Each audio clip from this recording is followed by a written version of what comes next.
Welcome to Flight Sim Expo 2025, everybody. Flight Sim Expo is the place where the community gathers. You get to just meet people. I was over here talking a couple minutes ago with people who, oh, I fly this, I fly that. We're best friends now. There's no other place in the US to meet the community. We're here because we're totally geeks about flight simming and aviation. Everybody here is just as passionate as we are. You get to see people who are, online acquaintances, get to see them for the first time and share these aviation experiences with each other. We just did a tour of Providence Airport. Nobody gets to do this at an airport. All you do is just walk through the jetway, get on the plane, and get out of here. 9.5 out of 10. Watching it online is okay, but just seeing it in person and kind of hearing the reactions to product, I think it's worth it. One of the best things about Flight Sim Expo is not just the people who are here in attendance, it's the digital audience. All eyes that matter are on this show, and this show amplifies any type of announcement we want to make. 3, 2, 1. I've been simming since 1995, and so to be here, oh my God, 30 years, and seeing the evolution of this hobby is extraordinary, and FS Expo is the showcase for all that. Attendees should come to Flight Sim Expo. It is the place where you get your hands and your eyes on essentially everything flight sim. You can actually touch and feel the product. I don't think you can get that anywhere else. To be able to stand here and have people come up and say, hey, thank you for making this product. It makes you feel good about what you're doing. It'll energize our team, so when we get back to work, we've got some good vibes to feed off of. New hardware coming out, new software coming out. It's an amazing experience. It's a great vibe.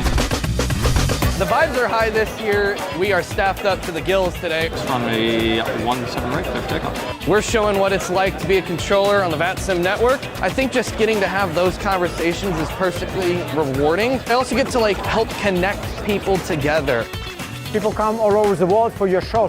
It's a really good community. It gives us that exposure to not only the people that know us, but people that meet us on the floor. If I had to choose one event, it would be Flight Sim Expo for sure. If you take the knowledge, the gear, the people, the party, we all come here to have a great time. I'm so blown away by learning this weekend. It's totally changed my mind and my perspective on the value of what you guys do. It's unbelievable right now.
What's up, everybody? Welcome back to X-Plane 12.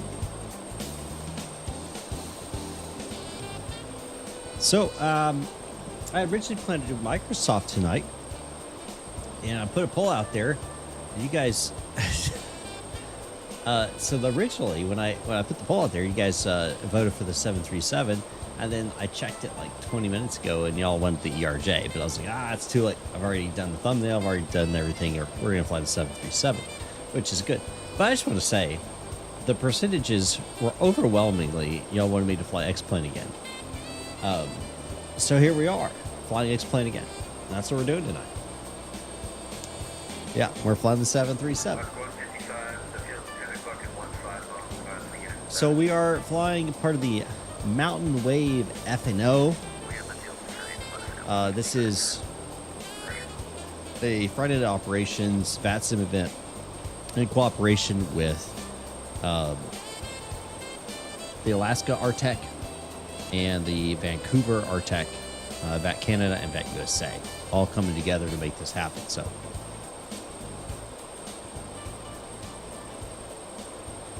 with that being said, let's get inside the aircraft, shall we? And let's get this thing going.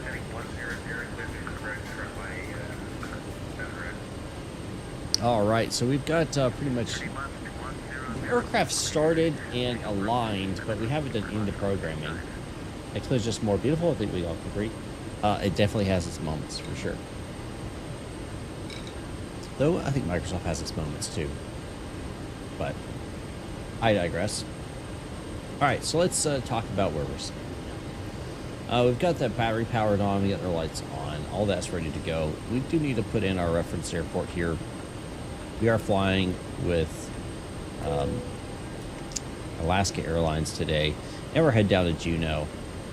So that should be a fun flight. I'll be honest, actually, I've flown in Anchorage before. I don't think I've ever flown into Juneau, at least that I can recall. Doesn't mean I've never done it, but I can't recall me ever doing it. So that should be fun.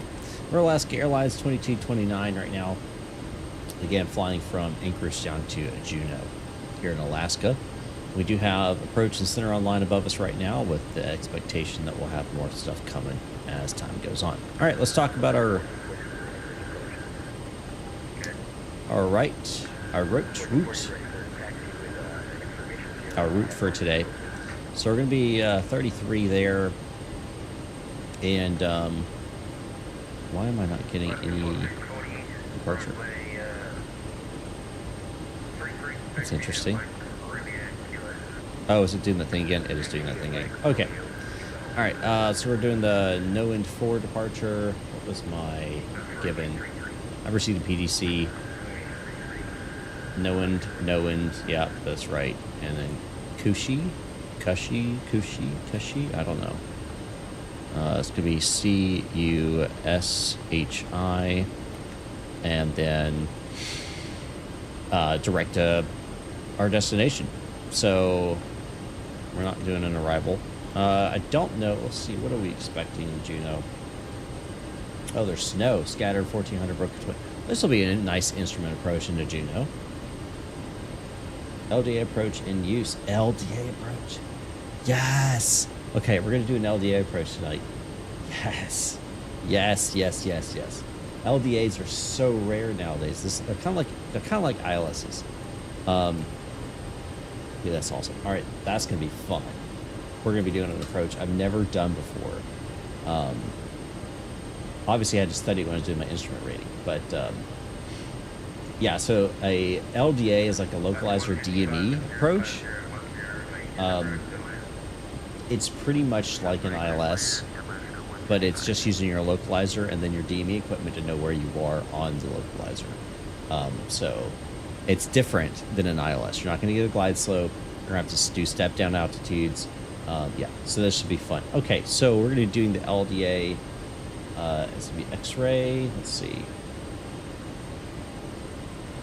It's going to be the X-ray or the Zulu. Let's do the X-ray. Perfect. And we'll do the initial approach fix of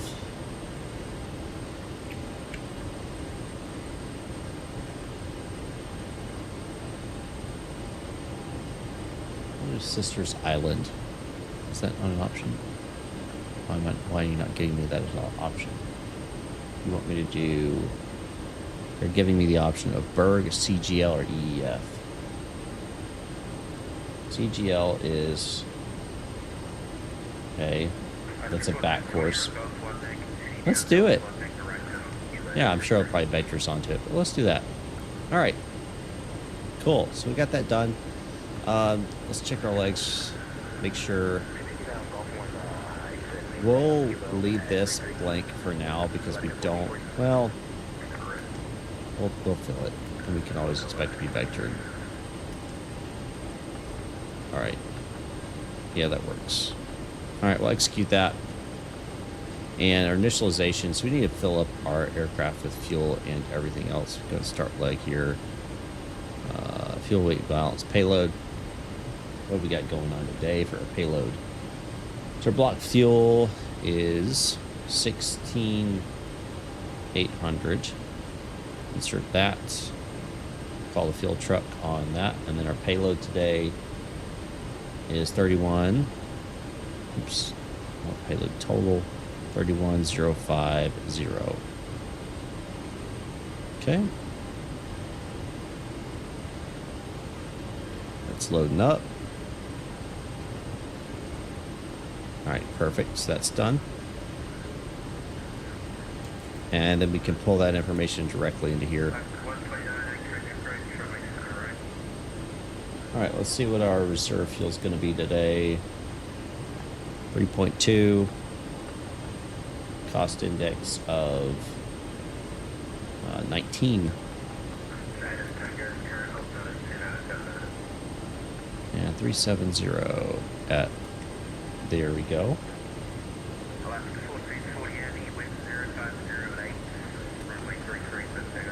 Oops. Execute that. We're going to do that. Take off 5 degrees, flaps on, departure CG, and grab in our VR and V2. Perfect.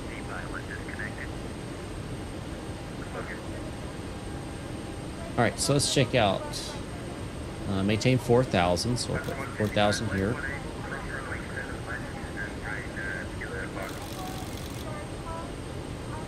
We're going to be departing runway 33. Put that in there.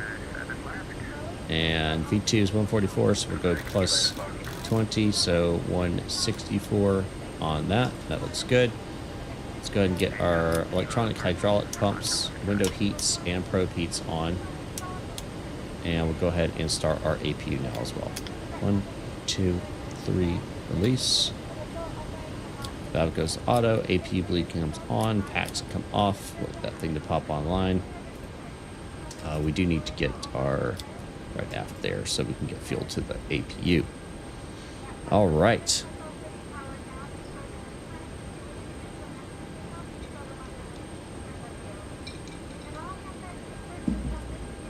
Hope you guys had a fantastic day so far.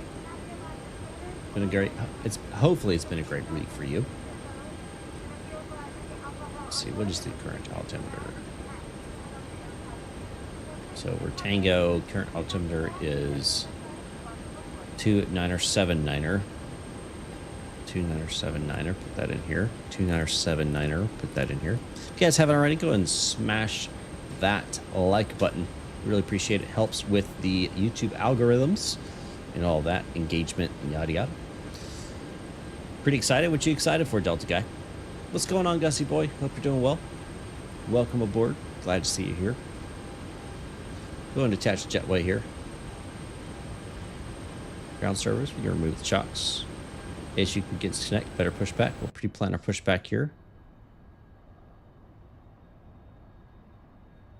Ground to cockpit. Plan acknowledged. Call me through the menu when you are ready.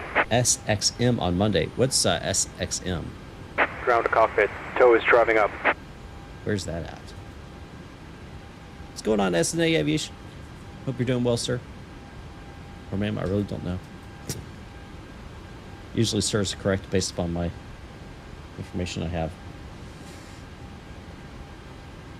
All right, APU is on. Packs can come on. We'll get those on as well. St. Martin. I knew that. I knew that.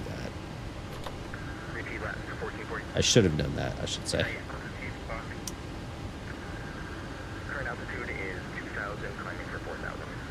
All right, let's get our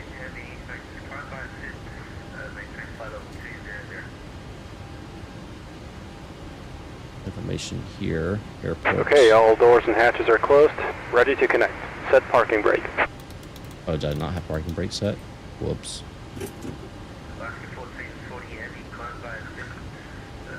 So we're departing 3-3, so it should just be a push, and then we go basically straight on Golf to Kilo, or just straight to Kilo, whatever they give me. What's going on, Dynamic Duo? How you doing?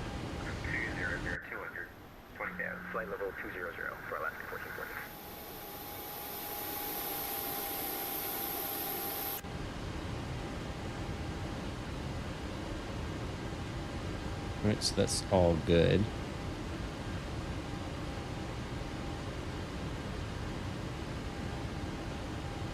Doing pretty good. I got some religious stuff to do tomorrow. Tow connected and bypass Totally been understand inserted. that. Release parking brake. And you don't have to just say religious stuff. You can actually say what Starting it is. to stack. And you No may one start going to engine. judge you for it. If they do, I'm going to kick him out and punch him in the face. All right, let's start the engines.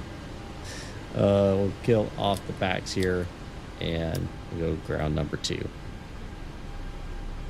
Being a fairly religious individual myself.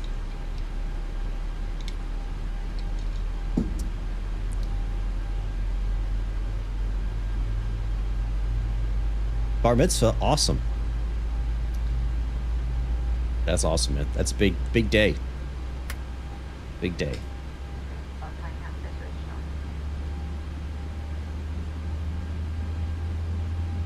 I hear it's a lot of fun too. Obviously, there's some ceremonial stuff that's very important that you have to go through first, but I also heard it's a fun day. Yeah, Panic is Anchorage. So, Anchorage. ANC for Anchorage. And then we're going down to Juneau, which is down on the kind of, you have Alaska, and then you have the, what do you call it? The, like, bottom tail end. All right, good start number 2. We'll go ahead and get number 1 on.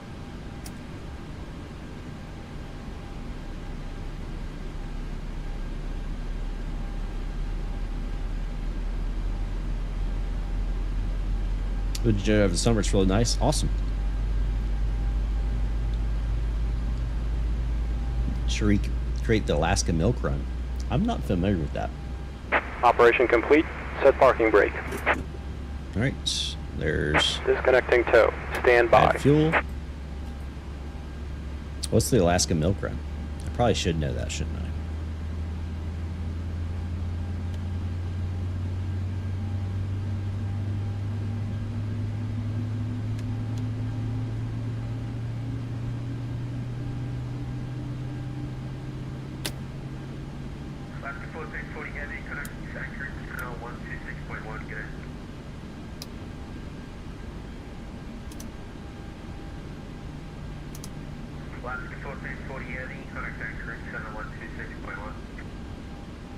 All right, let's get Gen 2, Gen 1 online.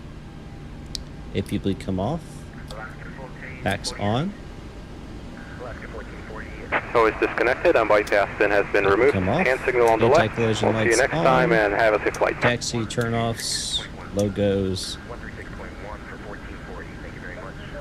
Multi-stop flights to Ketchen, Sitka, Petersburg, Seattle, Anchorage. Huh. Interesting. I'll have to... Maybe we'll do that one day. We'll recreate that. All right, we've got everyone strapped in. Give us a ring if you need anything.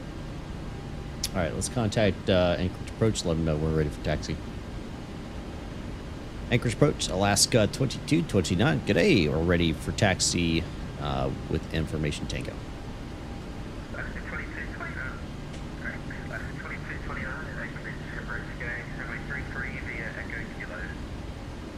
Echo Kilo, runway 33, Alaska 2229. We got a little squeak in the voice there. All right, let's go flaps 5 and release the parking brake. Does the LevelUp have a better flight model than the Zebo? I think the flight model systems are from the Zebo. Maybe I'm wrong. No, they would have had got different flight models because you have the 900 variant, you have the different variants, so.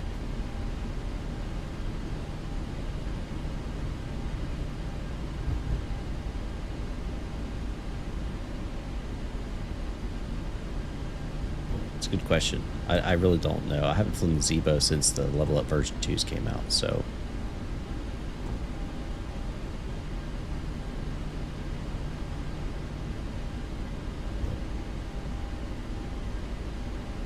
It's hard for me to know if I haven't flown it in a while. I should probably do a comparison video with it. Yeah, that's the thing, right? And that's why I fly to LevelUp. so much just because the texture is just that much better. Final level up, when you touch down, the nose slams in the runway so hard, but on the Zebo it's much more gentle. That may be the case. I would not be surprised. Alright, let's get all this stuff on here. Go continuous on both of these. That is all set. We'll go GCAS on here. Weather radar on.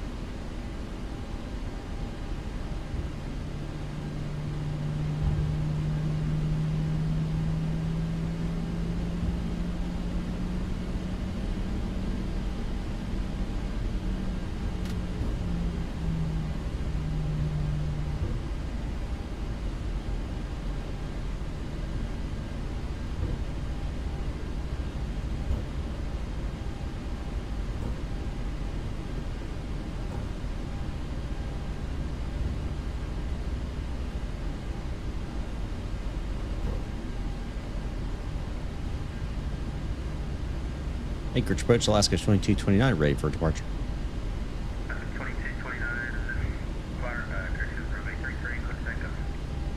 Runway 33, clear for takeoff, Alaska 2229. And do you want us on runway heading?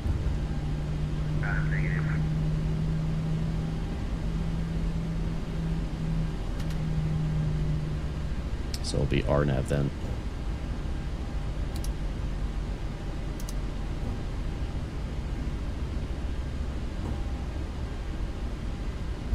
All right, guys, TCAS. Toga in the chat. Toga in the chat.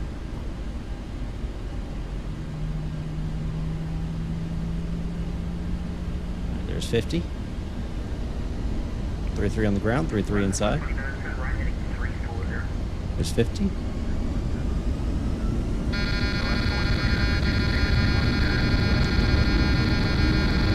Ignore that takeoff config warning. That's an issue with 80 knots. Positioning of the flaps.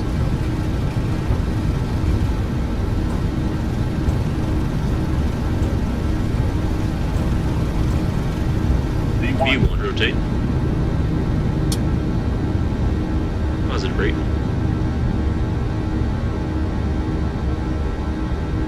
Gear up. Gear up. 400.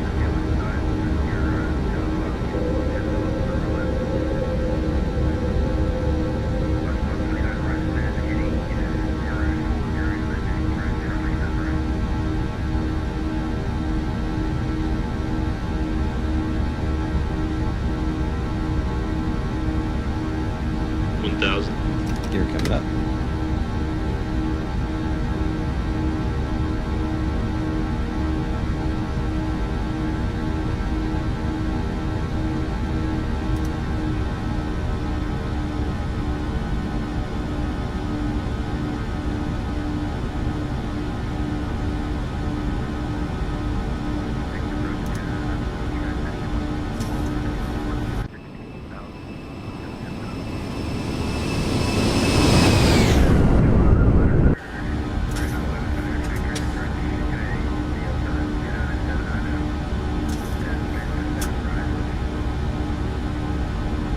Gas in the chat. Yeah, that was my bad. And Anchorage departure, Alaska 2228, 29, passing 3,000. 1,000 to go. Fly by said in Alaska 2229. Alright, let's check out the SID. Make sure we're doing the correct.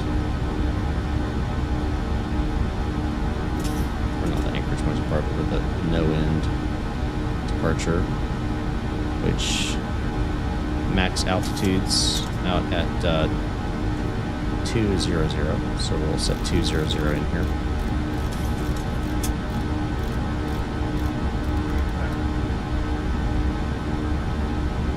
There we go.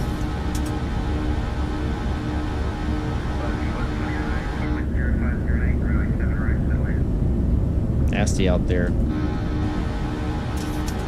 Reminds me, we're gonna get our wing and engine anti-ice on for now. going through some moisture, and it's pretty cold out there.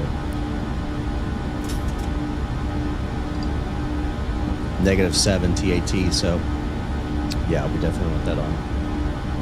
Beautiful sounding engines, yep, sounds awesome, man. Almost been too much since you started watching me. It sounds a little creepy, I'm just kidding. I appreciate it, man. I appreciate you sticking with me and continuing to watch almost every stream.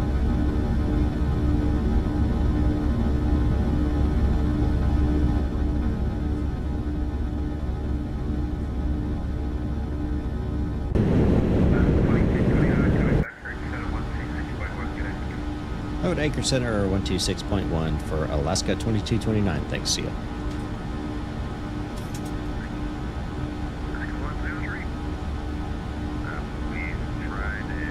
You're just that chill, man. I love the jazz music. Yeah, we'll be kicking that on here shortly.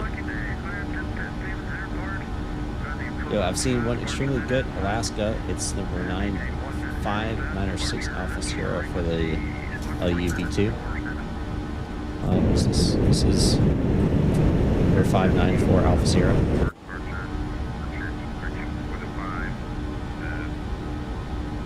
That's the one I'm flying.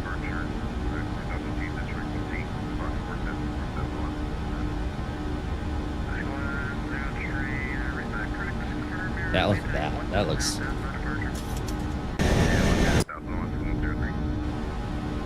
freaking epic right there. That's so good.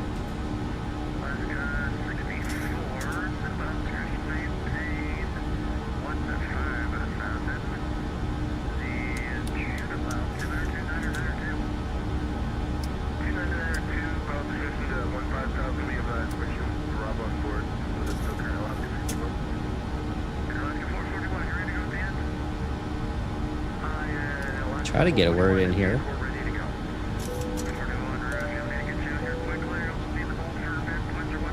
Alright. We'll get these off now. We're clear. We're below the...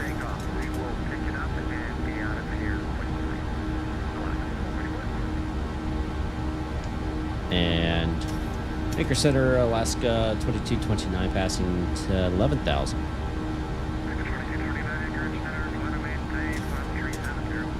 Up to 370, Alaska 2229.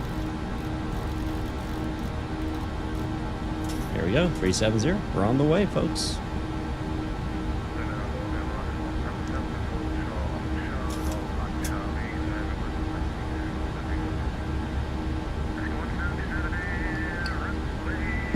Just look at that, guys.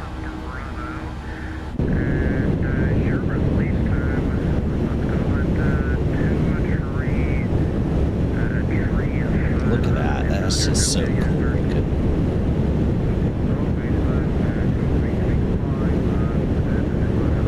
That's just so good looking.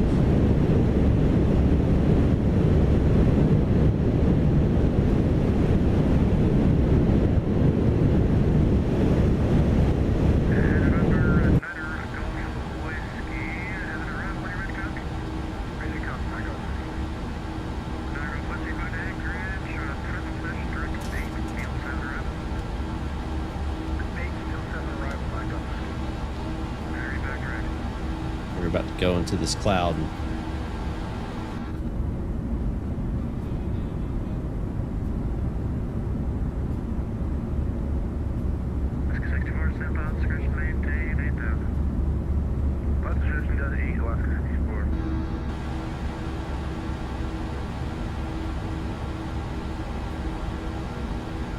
I hope we're going to pass these. Yeah, I'm clear of them. There's a mountain peak below me, but I'm already clear of it, so I'll be good.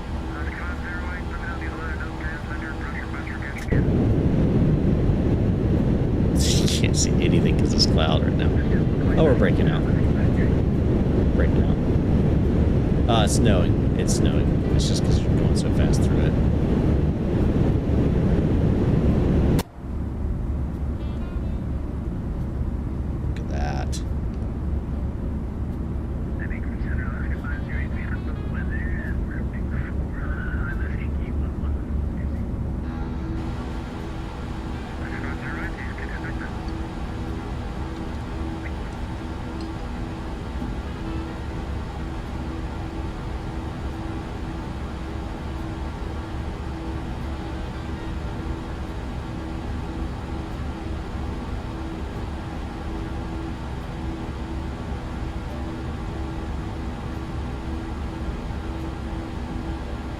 Alright, past 18,000, we'll go standard on both of those.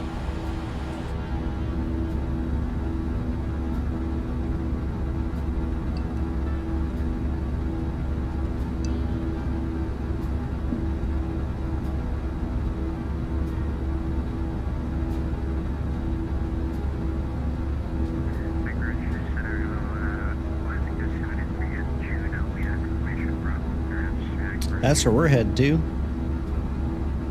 Juneau.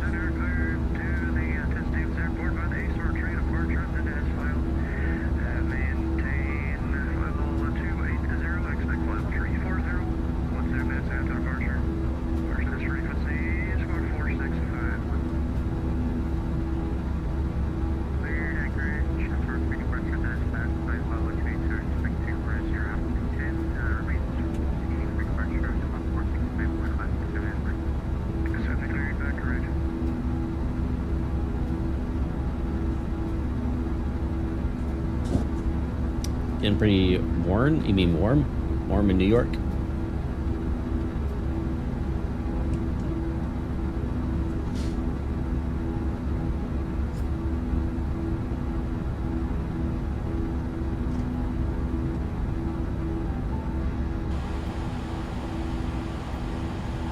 Yay, more clouds. We'll get above these though.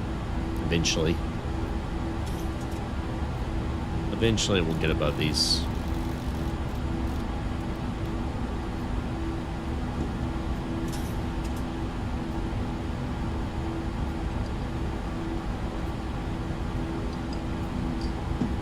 We got up to like 88, 89 down here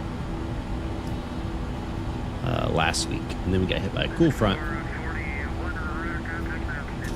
and got slammed down to the 30s.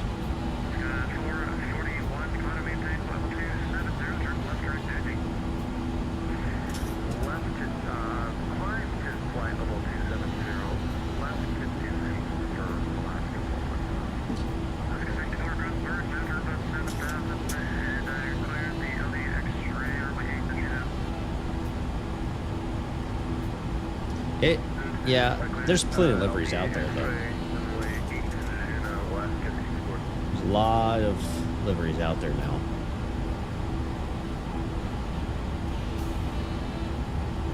Yeah, Zebo having pre-installed was nice, yeah.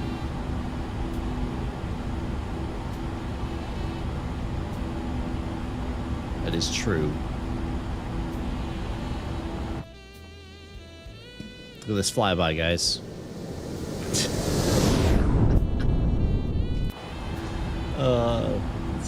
What happens when you're in a cloud?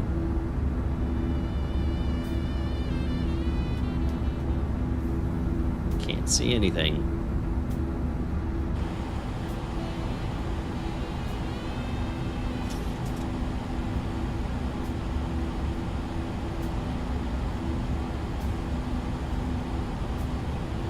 Should be breaking out of it the next little bit.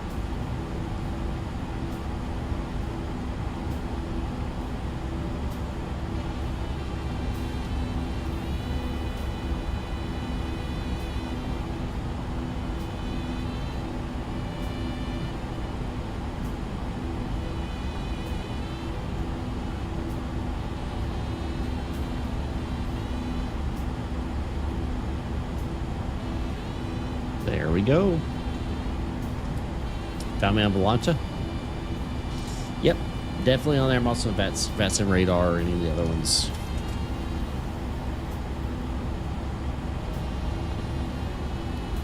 Any of them will show me.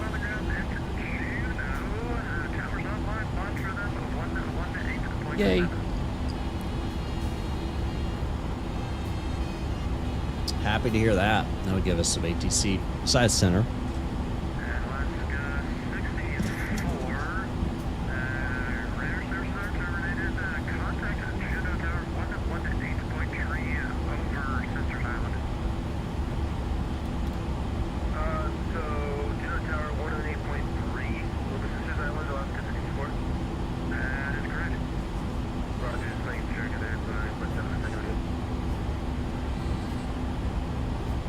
stutters.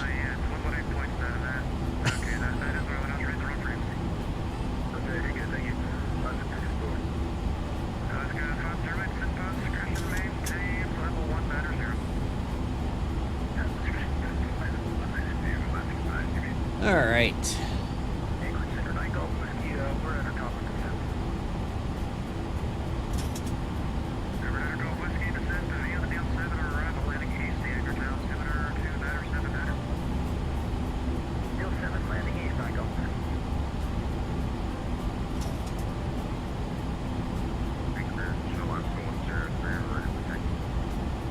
Getting some stutters. Why?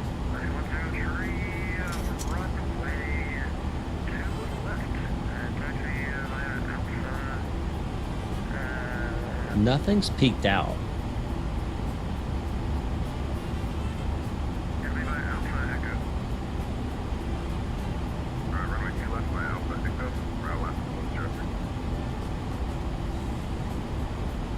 I still have room in my processing capability. I don't know why I'm getting stutters. I haven't gotten any stutters for a long time, but now I'm getting these weird stutters. What's the reason behind the PIKO code? That's a great question. I think P is in Pacific, right? If I'm not mistaken.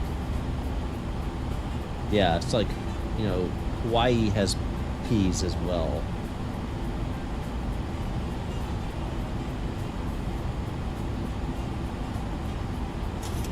So I think that's what it has to do with Pacific. Check pics. Okay. Let me pull up my Discord here.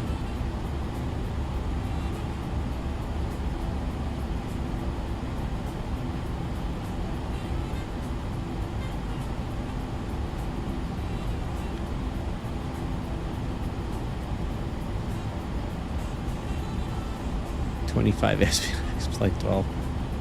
Well, it's because you're running a 1060, my guy. What's your CPU in there?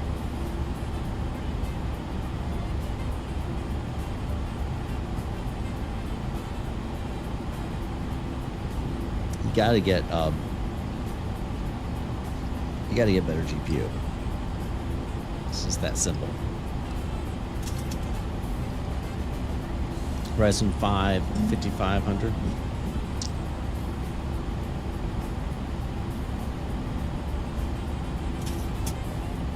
I'm trying to remember what that one is.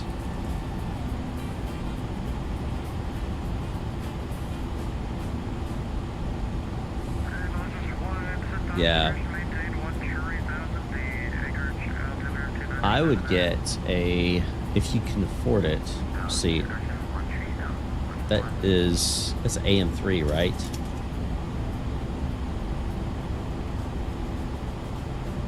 Okay, here, Get These Fishes got your answer there. A KOK is continental US, P is Pacific, like Japan, Hawaii, Alaska. It's AM4?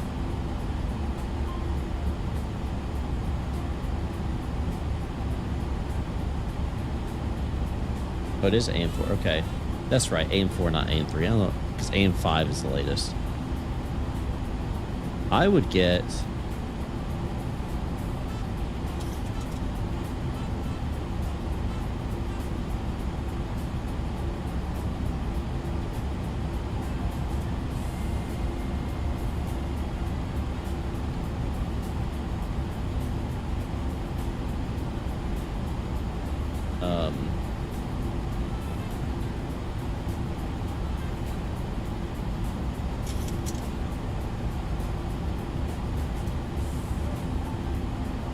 is it? It's the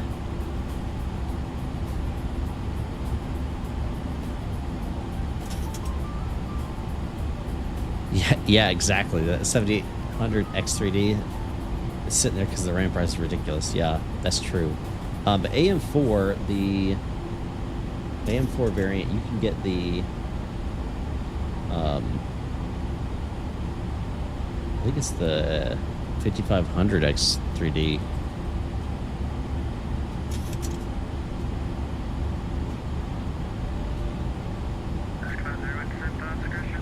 Yeah, so I'd get the AMD Ryzen 5500X 3D. That's going to give you a pretty good performance boost.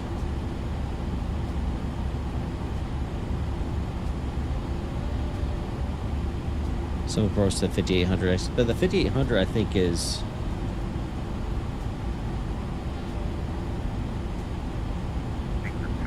considerably more expensive.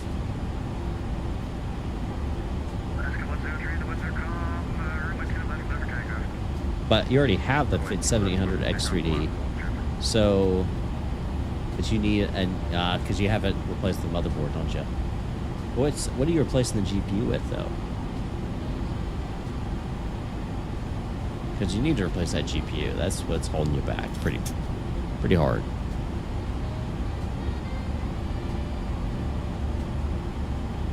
$90-70. Yeah, you do that, man, you're gonna be fine.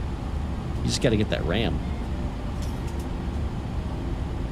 which is pricey, as you very well know.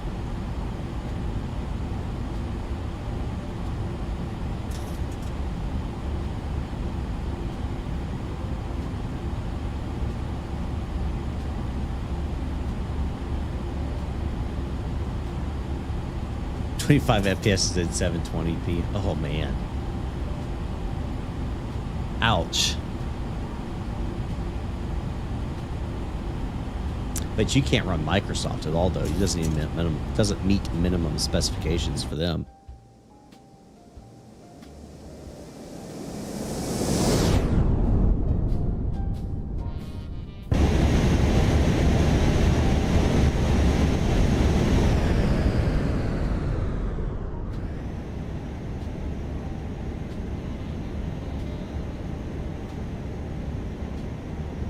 Windows 11. Well, that's not what I'm talking about. Microsoft Flight Simulator.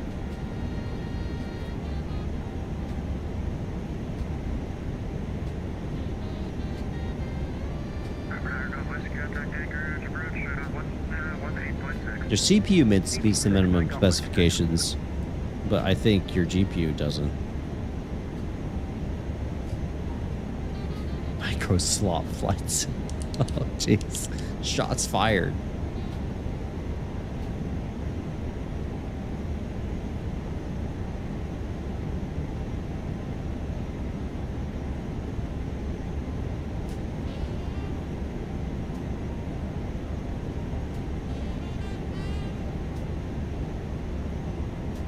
Do meet the minimum.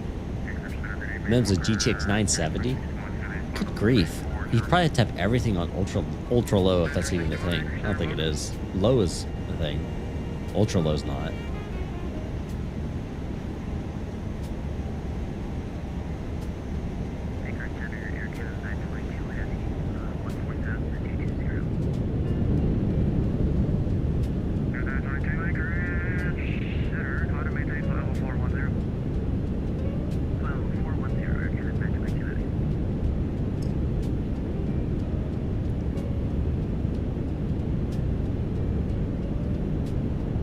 Cruising along here tonight.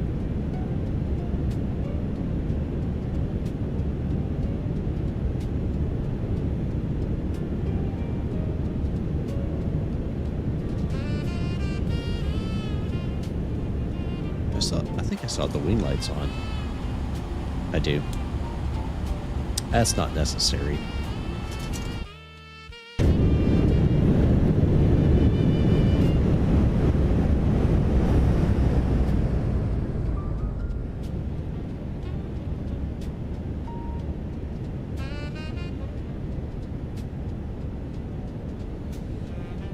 Ladies and gentlemen, we have reached our cruising altitude. I need to turn that off. We will shortly begin our...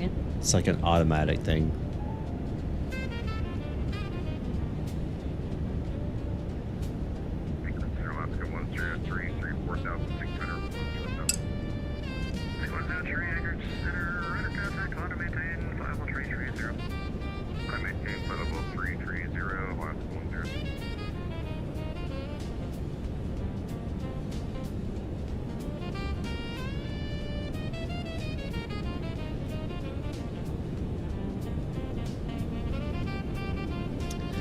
What's your thoughts on Alaska Airlines removing the Eskimo off the tail?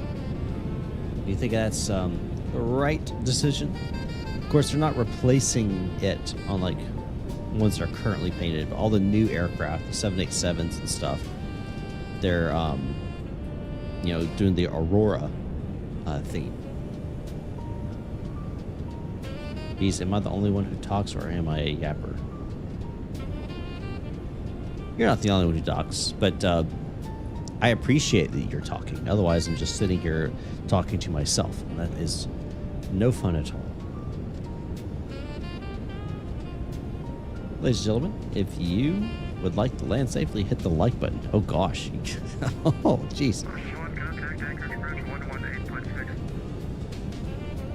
I'm glad you asked. I saw the paint job on their 787s. I think it looks awesome personally. Delta guy says bring it back. SD says I wish they kept the Eskimo. It's so iconic.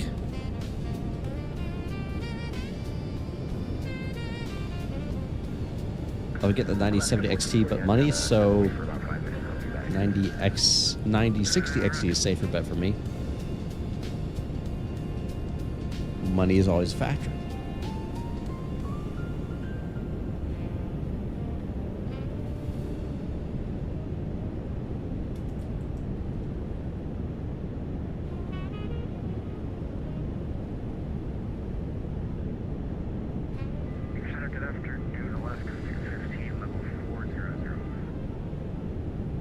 There's a poll. Find out what people really think. Alaska's flying all over the world now. It's a good rebrand. No one in Korea or Japan knows the Eskimo. I wouldn't be so quick to say Korea. They share some ancestors. Japan, yeah. I mean, yeah. But Korea, the northern side of Korea is pretty much just like Alaska, so.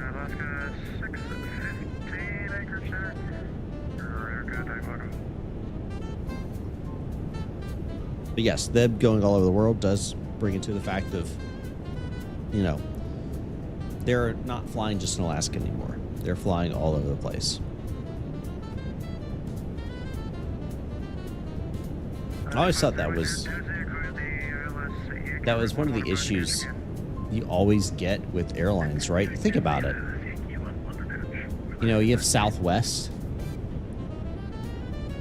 It doesn't make sense for Southwest to be flying in the Northeast, right?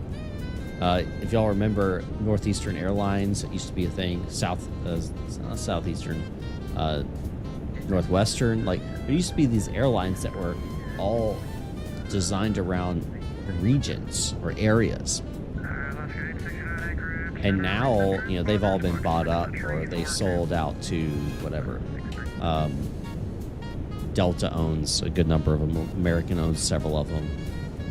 Continental got bought by United. I mean, you know, so it's very interesting to see how as these airlines grew, they grew to a point where their branding didn't make any sense anymore, and they ended up selling out to other companies, larger airlines. And now we have, you know, back in the day, there were dozens and dozens of different airlines. Today, we really don't have that many options. I mean, there's still plenty of options. Don't get me wrong. It's not like there's a monopoly out there, but you have Delta, American, Alaska, Southwest, JetBlue, and I'm not talking about regional carriers. Spirit, United, Breeze. Is that all the American ones? I think so. Even with telecoms, Bell South used to be the only one in the South. Now they went worldwide, and I think they're yeah, Bell South's AT&T now. I'd take Spirit Airlines. Ain't so bad. I have only been on Spirit Airlines once, and I after that. Oh, that reminds me. There's another one. Shoot, what's the name of it? It's Spirit, but it's in the Northwest. What is the name of that? Frontier. That's what it's called, Frontier. Sorry, I was trying to remember the name of it. Yeah, Frontier. But yeah, I flew on Spirit once, and I'll be honest, I didn't like it. And it had nothing to do with the airplane was nice. The seats were a little thin on the cushioning. Honestly, and this is going to sound horrible. And I don't mean to be rude or crass, but it was the people. The people that were on that flight were very obnoxious. Very obnoxious, and that's what I'll say. That's all I'm gonna say. That's all I'm gonna say about that. You love flying Spirit in the sim. Biscoff. I like a Biscoff. Give me a Biscoff, and it definitely makes me more happy.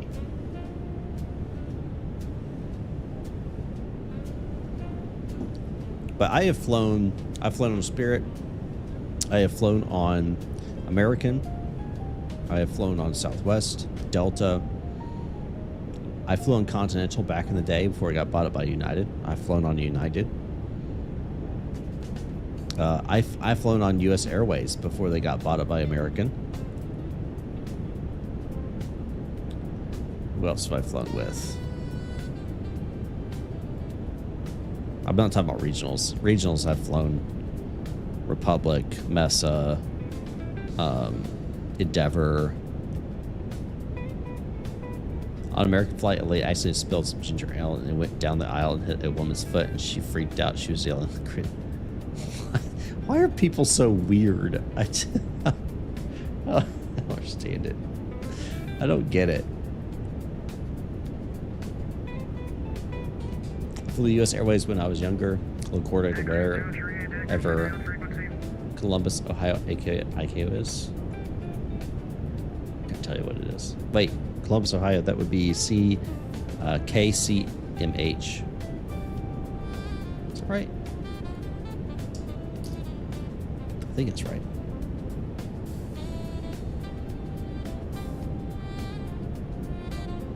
Yeah. Yeah, that's what it is. KCMH. And the reason I know that is because that's in the ZID airspace. Feeling ANA, all Nippon Airways. Tokyo to Chicago flight was empty.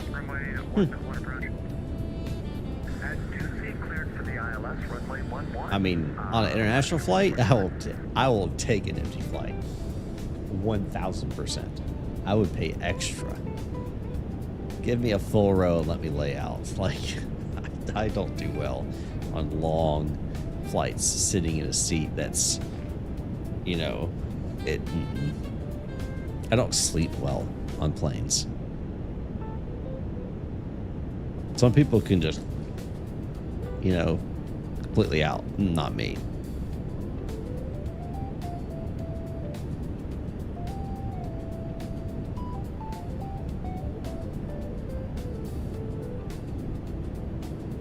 You had emergency extra. It was the best flight of my life. I had a room for days. Ah, man. That must have been nice.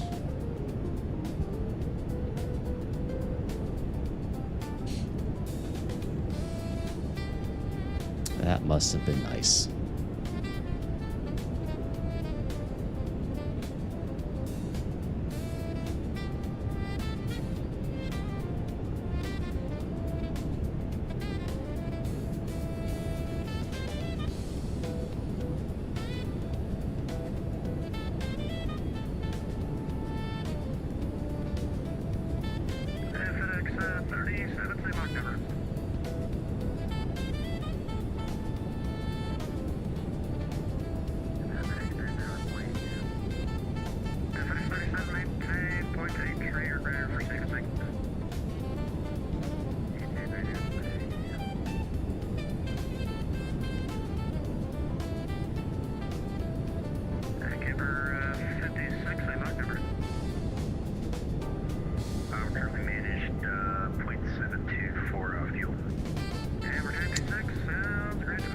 Yep. I'm aware of DCS.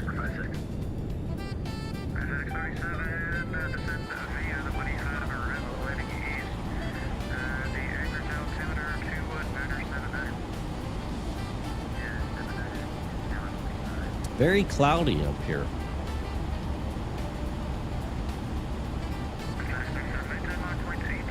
There's some weather around Juneau, so it might be an interesting approach.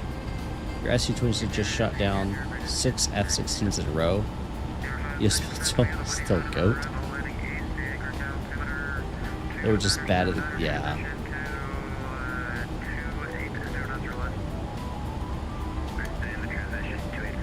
Yeah, if I went, it would be like me getting into the game. I would be horrible at it. Be horrible at it. I own it. I've flown in it like 3 times, just offline, just kind of like trying to figure out what to do. I could never get into it. Just couldn't do it. Probably if I knew somebody who was into it, you know, I probably would get more into it. But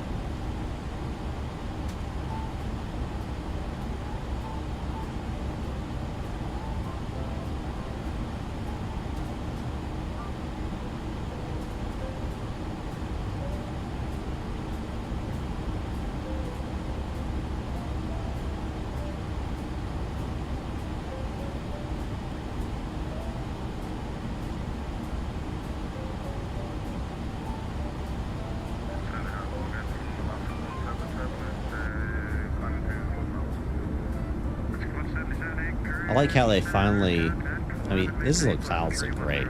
Honestly, these clouds look fantastic.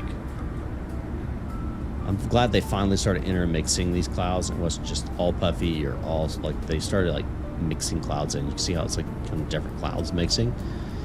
About dang time, because you see this all the time in real life. They're definitely getting much better at the cloud types. The only issue I have is, you know, which I understand why they do. It looks like so flat.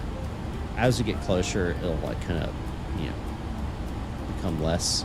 And they do that because, I mean, if you try to do this level of detail way out there, you're talking about some really big performance hits. So I get it, but I do wish that there was more textures. But sometimes you also get kind of flat layers like this in real life too.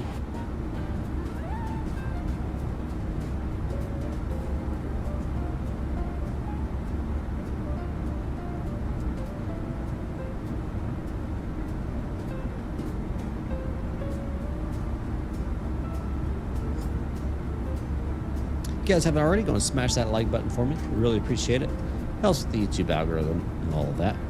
If you guys would like to consider becoming a channel member, you could do so. Hit the $sign, and you can become a channel member. Get early access to videos that I upload. I've got a couple that I'm working on right now, and you get early access to those. And then also exclamation Discord in the chat if you want to come join me in Discord. Talk over there. What's going on, HD Sim? What's up? You flying tonight?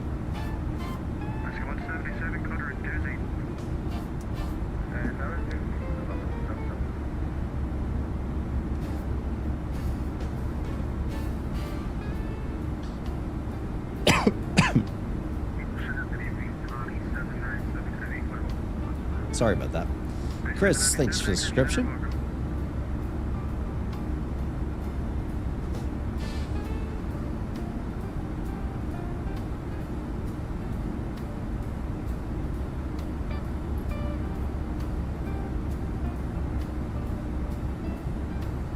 PC's dead right now. Need a new power supply. Oh man, that's unfortunate.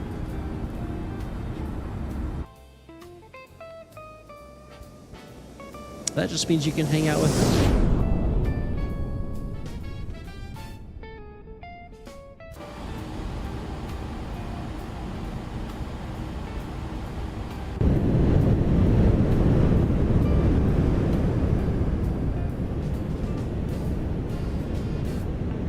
Your PC's cheap, waiting for it to fail.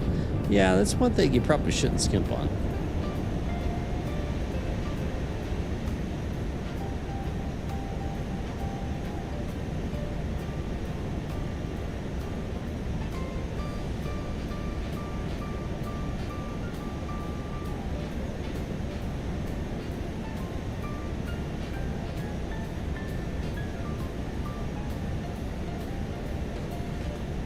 Got yours for $40.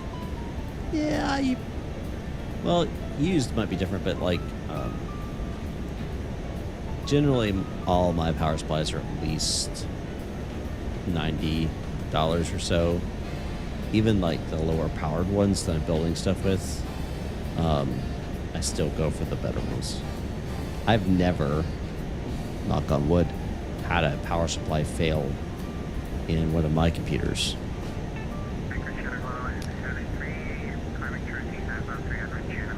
Going to build a new PC in a few weeks or so. Okay, cool. What you gonna put in it?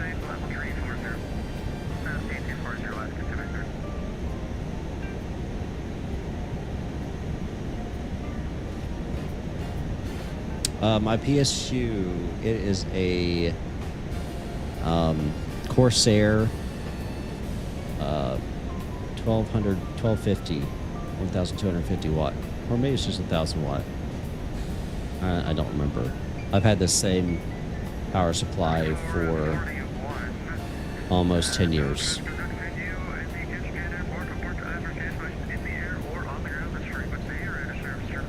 And it's still rocking.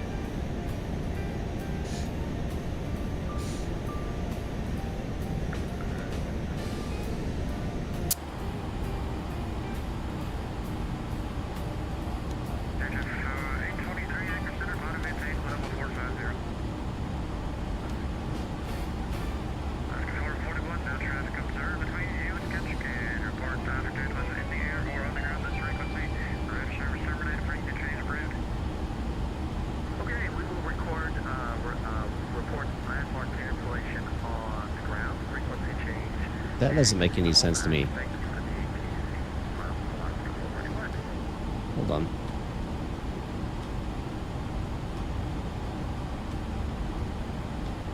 That makes no sense to me.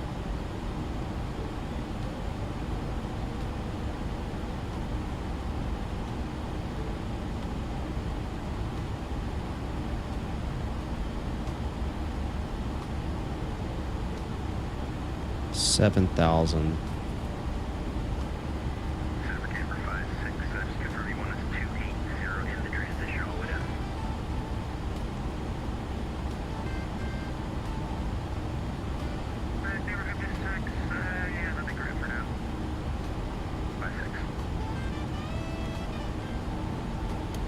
That's better. Okay, that makes more sense. Same? Okay. AMD Ryzen 7 9900X3D and a 9070 TX or XT. Nice. Nice. That's what I got, so works great. And Microsoft finally, or so I should say, finally, after 13 or was it 14 months, fixed the issue with the artifacts in at night.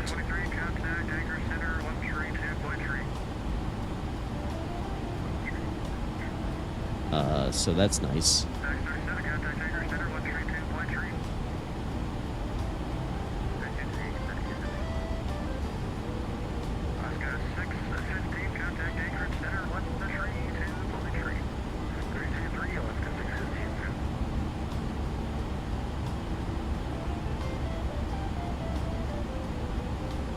Three Alaska's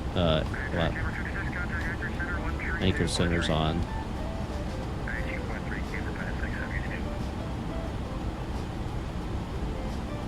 I don't know if I'm going to be tossed over to him or not.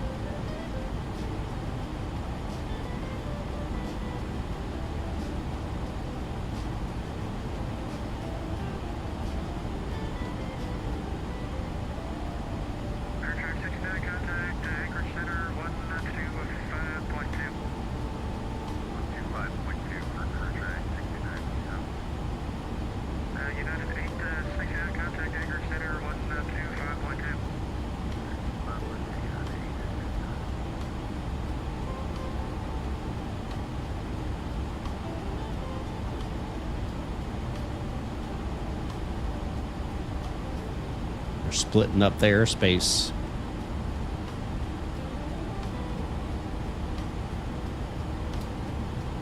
See, I don't know why it gets flat like this. Hopefully your stream can look as good as yours. Are you 1080p or 2K? What do you normally HD? What are you normally rendering at?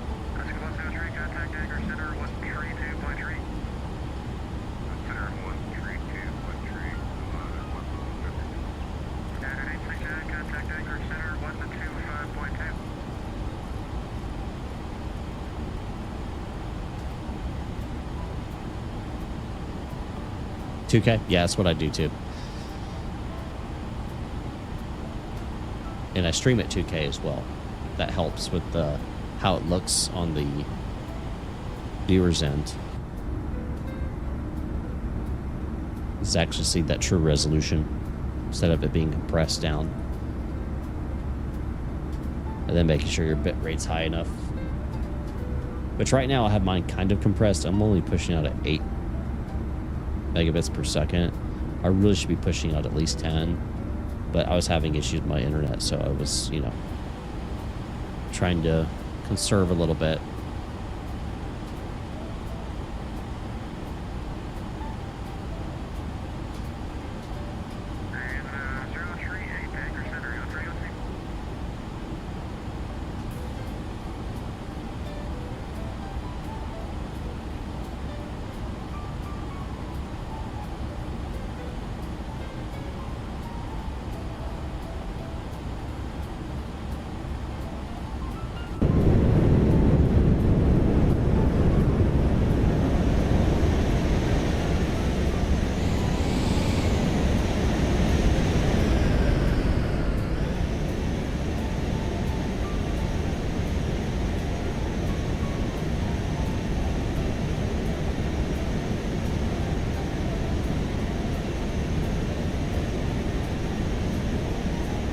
Flight services is on.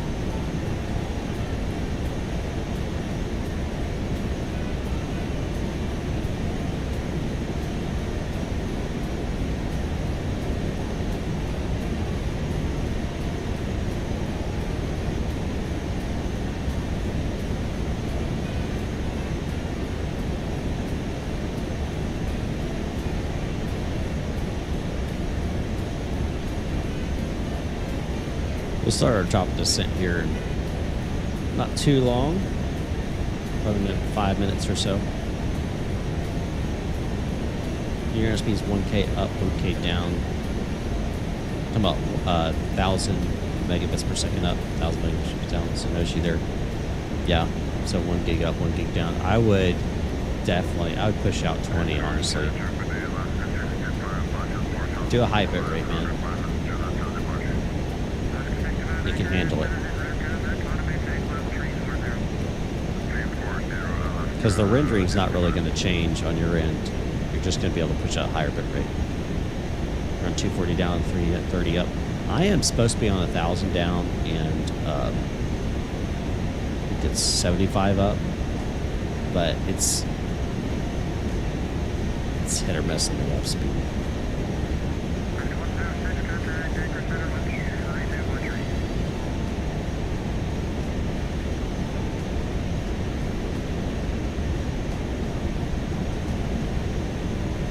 Pushing 25 hours, great. Yep, there you go.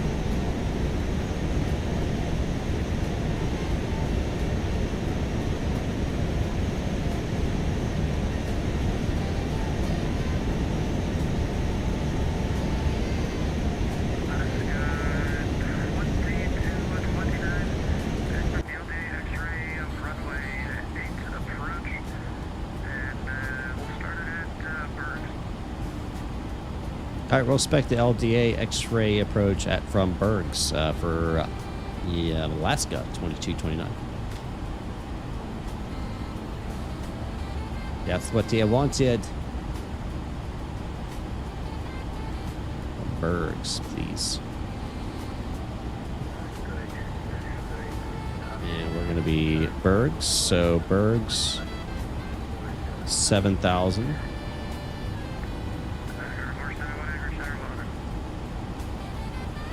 7,000.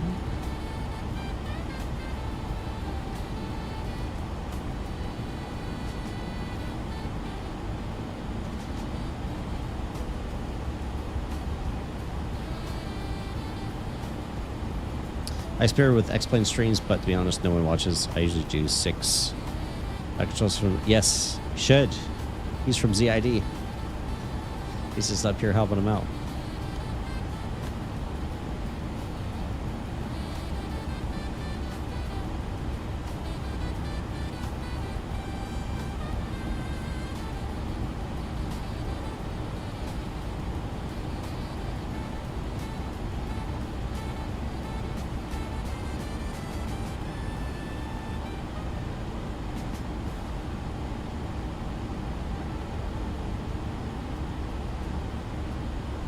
Should be. It's cleared to Cushy, Denbergs.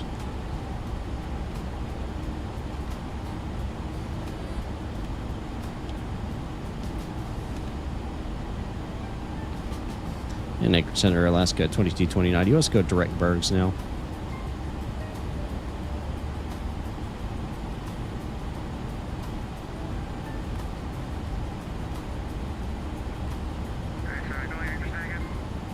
That's Alaska 2229. You want us to go direct Bergs now since Cushy's past Bergs.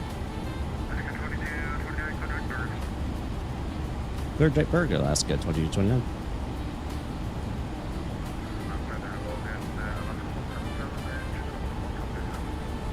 How do you get people to watch these streams? That's a great question, man. Only 8 people are watching. I have almost 12,000 people subscribed, so...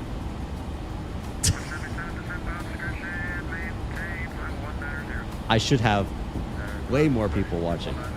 So, it's just YouTube, man. It's hit or miss.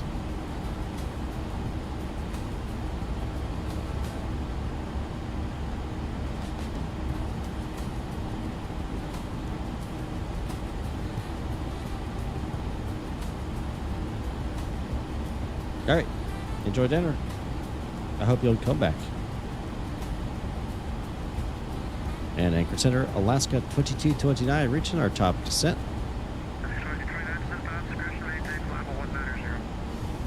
All right, our discretion down to 190, Alaska 2229.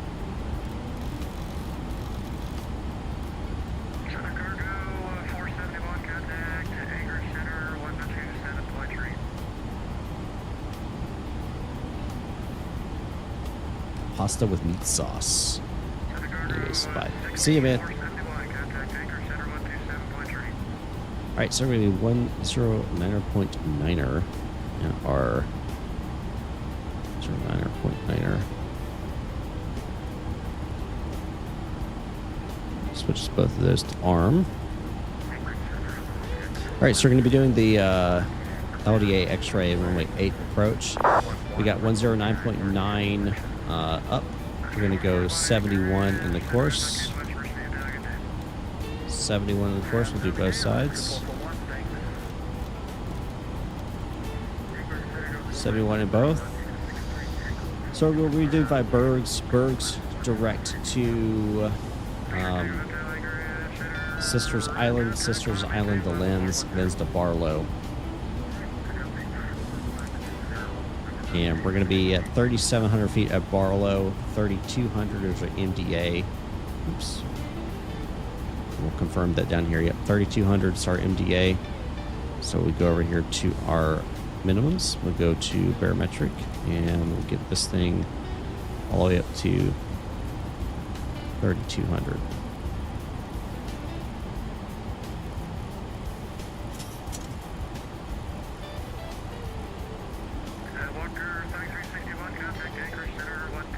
$3,200 bugged in there. So the landing elevation here is going to be 25 feet, touchdowns 25 feet, so we can bring this down to 50. If we do have to go around, which is definitely a possibility in this weather, we're doing an immediate climbing right turn to 5,600 feet. So we'll climb out, right turn, 5,600 feet on a heading of 310. And on the CGL NDB bearing 251 to intercept the SSR VOR. So off of the NDB, off of right here, just off the field here, we'll outbound 251, which we'll go. Can I not adjust? Where's my ADF on this thing? Here it is. So what's the ADF on this frequency? It's 212. So if I zoom in here, we'll do 212. And we'll make that the active on the... Actually, we're going to make that active on number 2, 212. Yep, and we're going to be... Hold on. We are ADF. Yep, for NDB, we're going to be ADF. So if we go down to here, switch to ADF, get VOR there. So it'll be 251 off the ADF. And until we hit the 027 radial, and then we're direct to Sisters Island. So 027. So 310, then 251, and then 027 to Sisters. And then we'll do a parallel entry into the hole. All right, approach brief complete.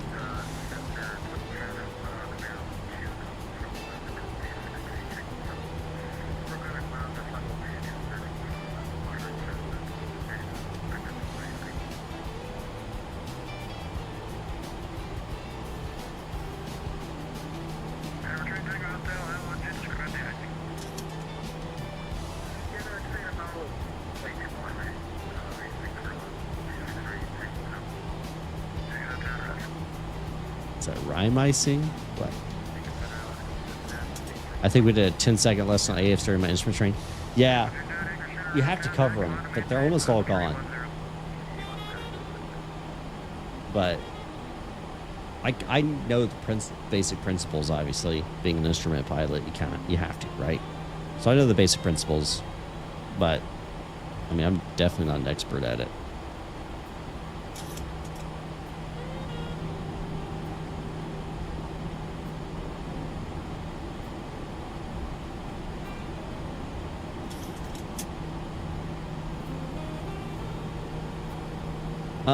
No. So the VOR, gives you to and from the station, right? And an NDB or ADF only gives you 2, no matter where you are. So it's not like you tune a radial and you hit that radial. It's a constant arrow that's constantly pointing at. No matter where you go, it's constantly pointing at the station. So there's no like tuning a certain, if I tune the 180 radial, I know I'm off or left or right of it or anything like that. You don't. It's literally just an arrow that's going to point towards the station. It's like this arrow right here will just point to the station no matter where you are in relation to it.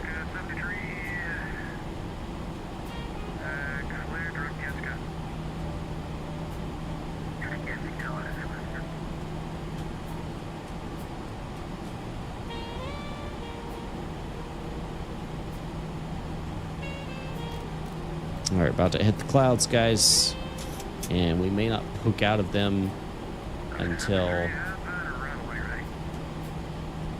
let's see. Yeah, right now they're saying few at 12, broken 37, overcast 49. Guys, this could be almost a minimums approach here.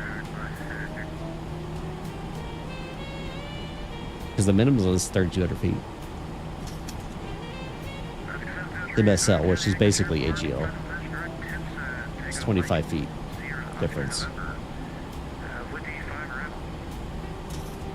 This could be close. It's the RNAV. How low can we get on the RNAV? Probably lower. Yeah, we get lower on the RNAV. So if we have to go mist on we'll try the LDA first. If we have to go mist on the LDA, then we'll ask for the RNAV in. The RNAV should get us in there.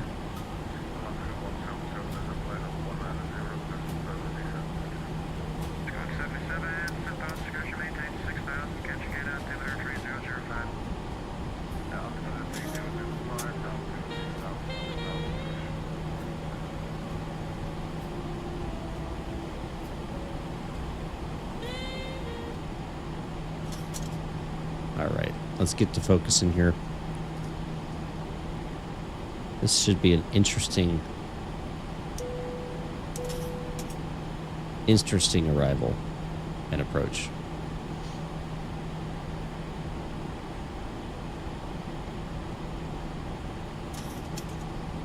Why does my fuel still say 10,000 gallons there?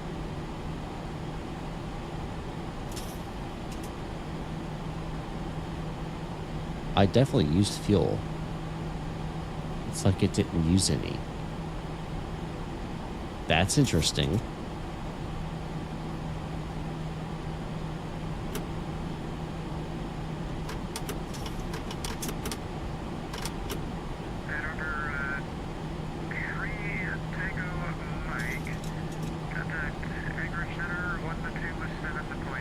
See, oh, look, ADF just came alive.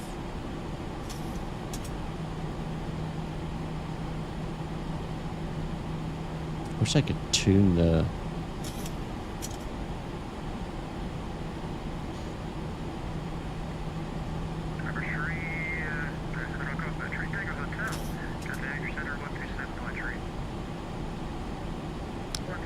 Usually you can turn this to face a certain direction, but I'm not seeing that as an option.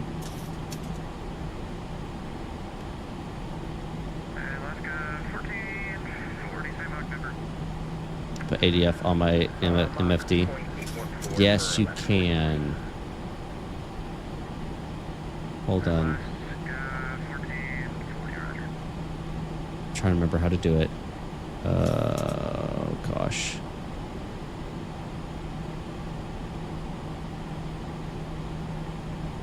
It's modes up here, right? It's approach mode.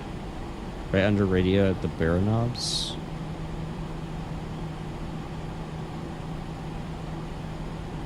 Oh, yes.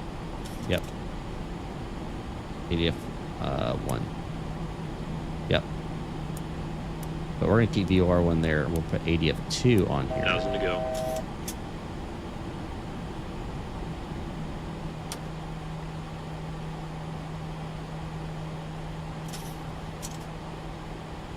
Ooh. Ooh. Ooh.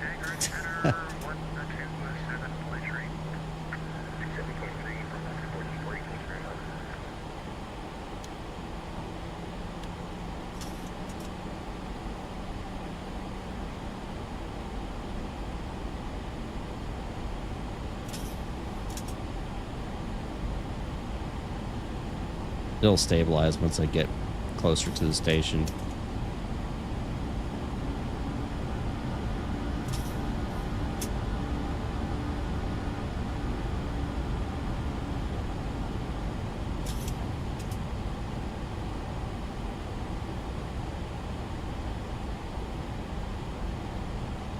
See, it's going crazy right now.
Sister, yep. Mm-hmm.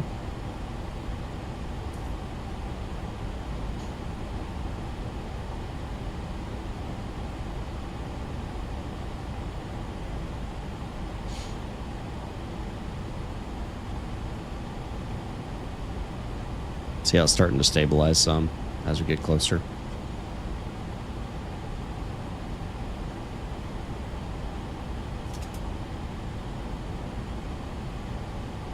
Two 992 is going to be our Oh, so standard. Look at that. Standard barometric pressure, 29902. Charlie is the current ATIS.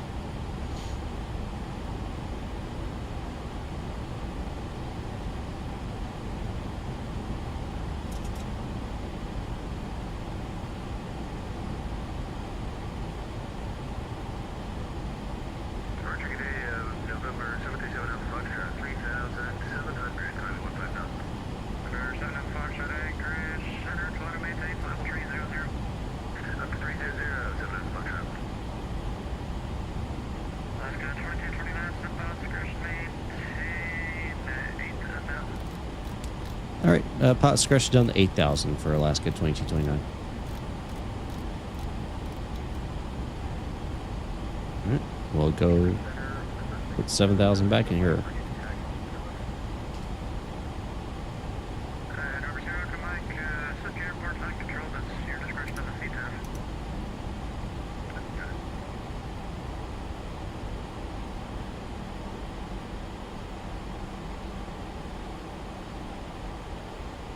Back down to the soup.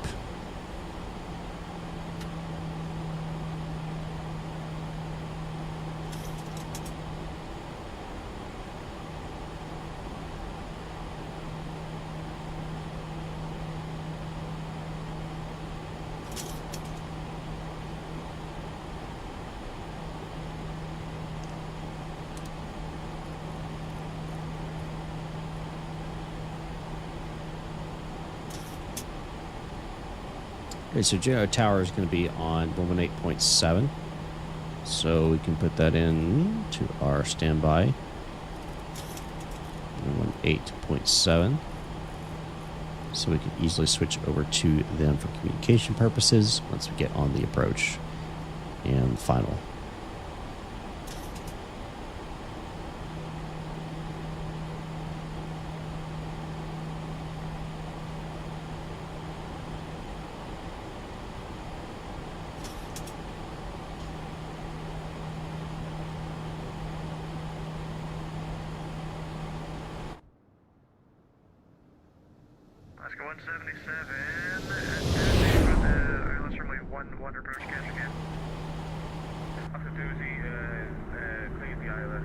It's nasty up here in Alaska.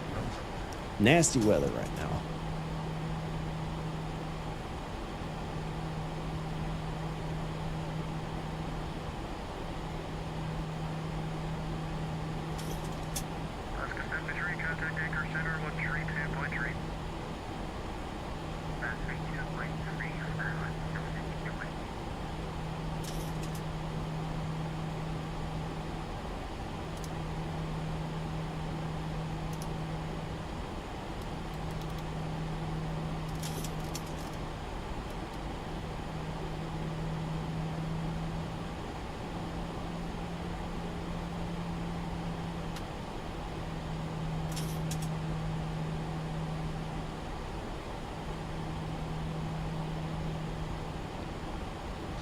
Switch over to vertical speed mode and speed mode so I can control that a little better.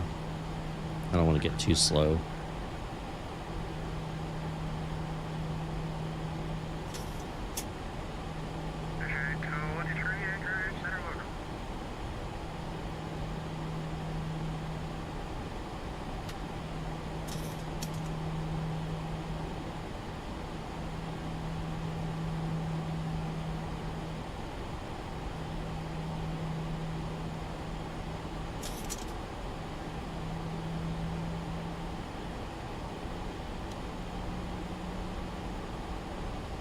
Looking good so far. All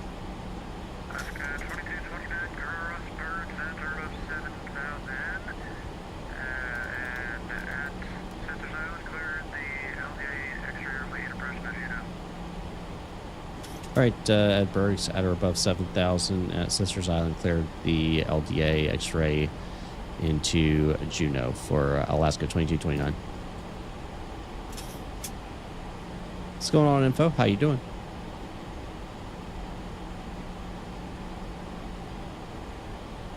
So we've just been cleared for the approach.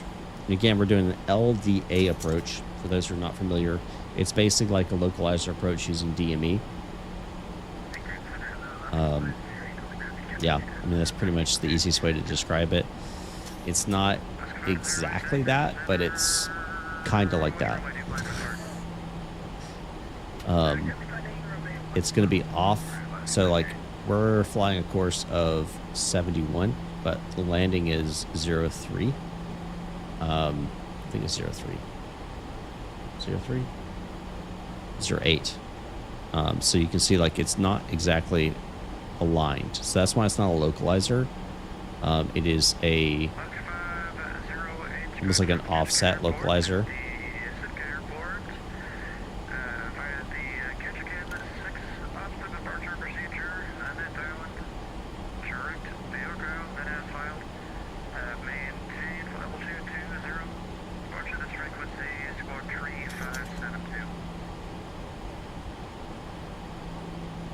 Current weather, again, it's still showing. So 12015 gusting 23. So we'll have a little bit of a crosswind. Snow scattered 1200, broken 4200, overcast 75.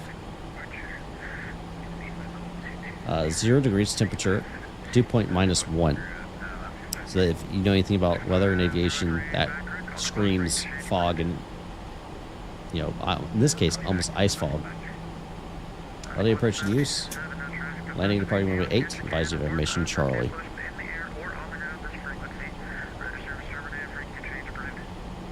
So we're heading to Sisters Island VOR.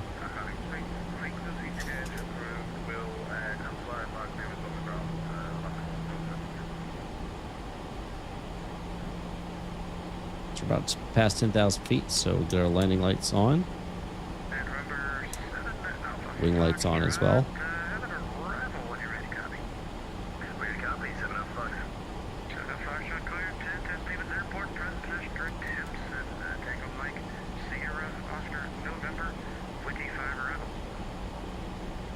Witty 5.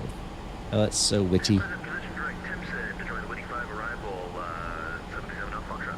right, so now you see with the ADF, so we have it. So the ADF, all that's going to do is point directly to the ADF station, or the NDB in this case.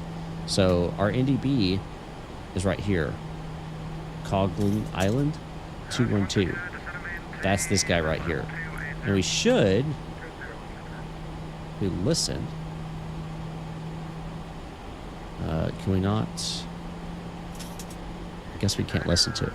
Can we not listen to it?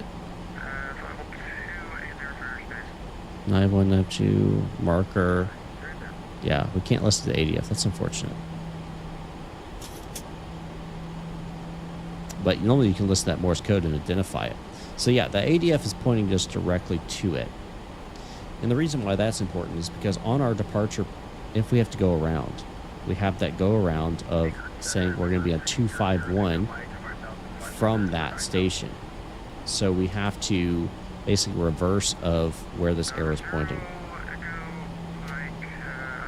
So it would be pointing to, if it's 251, reverse of that is 71.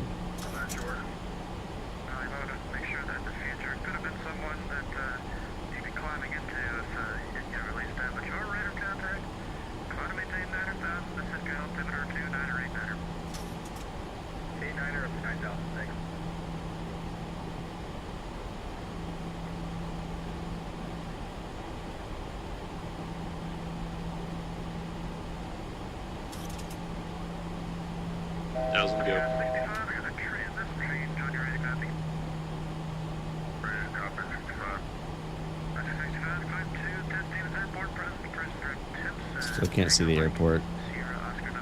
You did make it for the landing, Jessica. Sure did. It looks good. Let's get our wing anti-ice on.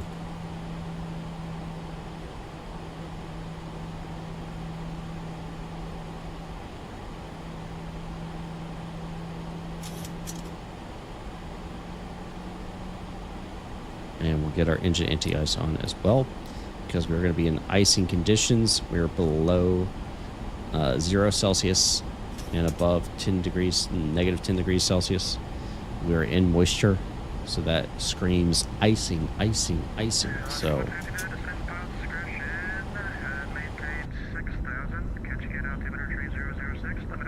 speaking of icing, that's icing being developed on the wing right there. Remember it was black?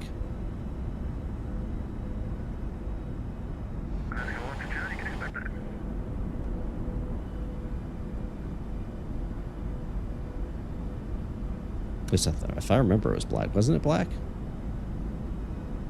Or like a darker gray?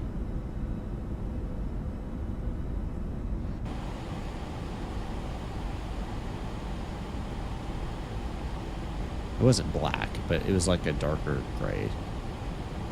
Not that shiny.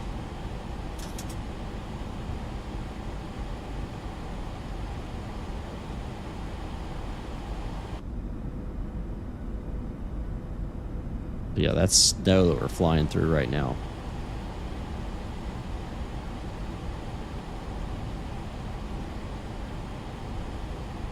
All right, so as a reminder, during this LDA approach, we're going to be hitting the sister island VOR, and then inbound from the sister island VOR.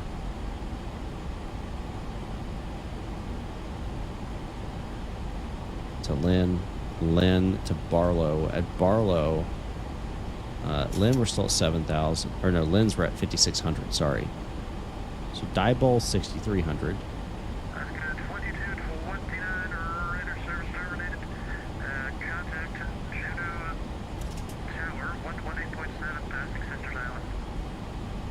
All right, radar service terminated with contacts. Juno Tower, we're past Sisters Island, 118.7. Appreciate the service, dude. Have a good one.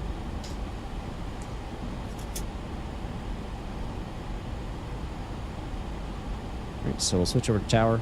Once you pass Sisters Island, we'll contact them. Let them know we're inbound on the LDA, runway 8. So after Sisters Island, we'll descend down to, well, we're going straight to Lynn. So Lynn's at 5,600 feet. So after Sisters Island, we go down to 5,600 feet and then descend down to 3,700 feet. Again, as a reminder, this is not an ILS. There's no localizer to grab. We have to step down on our own. And our missed approach point is 2.0 DME from the CGL NDB. Okay? Cog Island NDB. And our MDA is 3,200 feet. So we're going to send down to 3,200 feet. We'll hold at 3,200 feet. And then at 2.0 DME, if we don't have the runway in sight, we have to go missed. So it's a little more complicated type of approach here. And I'll be honest, I've never flown one of these. Ever. I had to cover them in instrument. When I was doing my instrument rating, we went over them. But there's none around me. I mean, hundreds and hundreds of miles. Closest one, I think, is in Denver. Or close to that. So, like, yeah, I couldn't fly one. But I did have to study them. It's just kind of a fancy localizer approach is really what it is. I am curious how this is going to handle this. Is it going to turn before Sisters Island? Is it going to go in this? How's it going to handle this? I don't know. I'm not sure how the aircraft's going to handle this. This should be fun. All right, so next is going to be Lynn's at 5,600. So we're going to go and bug that.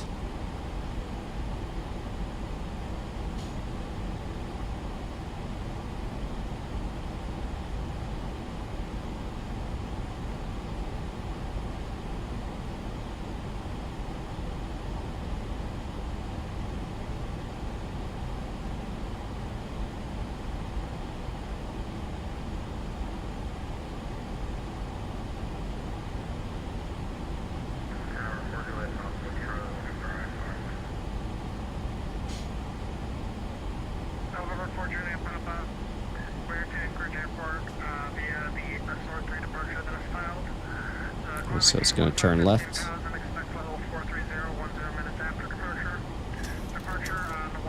We're going to start reducing our speed here. Slow us down for this approach.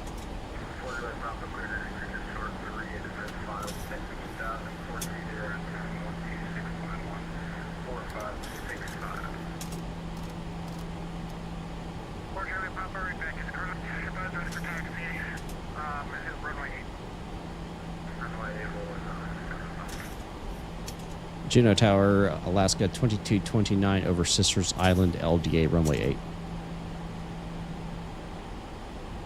Alaska 2229, Juneau Tower, hello, continue. We'll continue, Alaska 2229.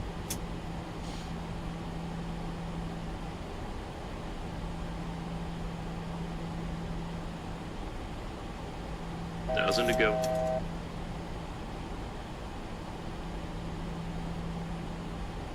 All right, so after lens, we're going down to 3,700. So we'll maintain 5,600 until after lens. We're going to decrease our vertical speed here. Let us slow down.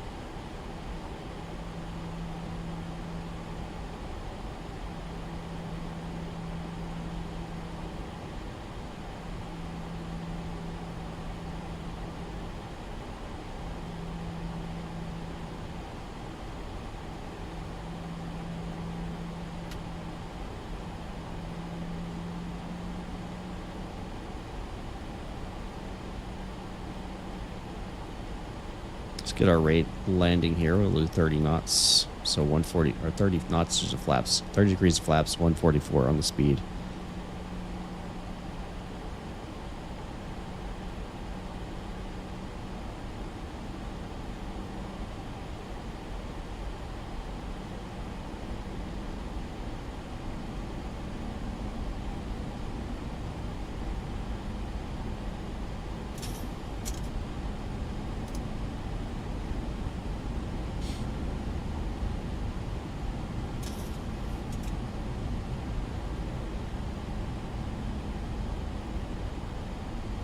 All right, they've got it up here, IJDL 071, DME 16.4. Remember, our missed approach point is 2.0.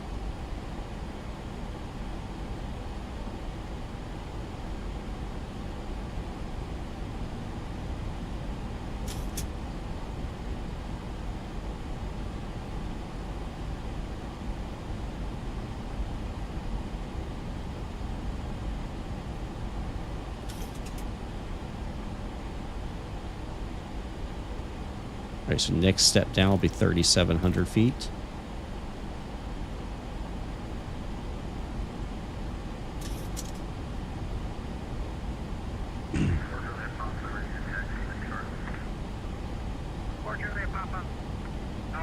VR lock captured.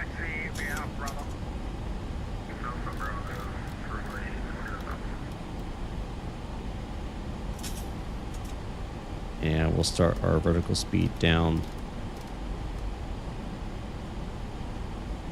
3,700 feet is what we're looking for.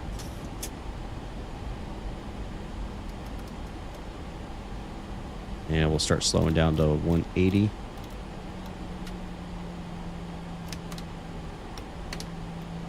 Five notches of flaps out. All right, pre-landing checks continuous on both. Taxi lights coming on. All that's already been alerted. Engine anti-ice and wing anti-ice are still on.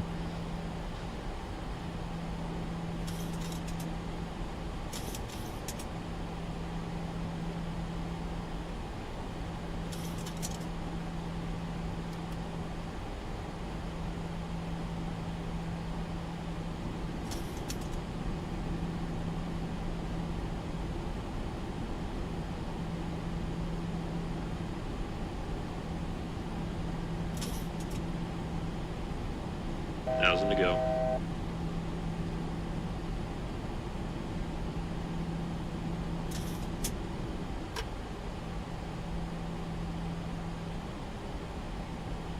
All right, gear coming down. I'd say we broke out at 4,200 feet.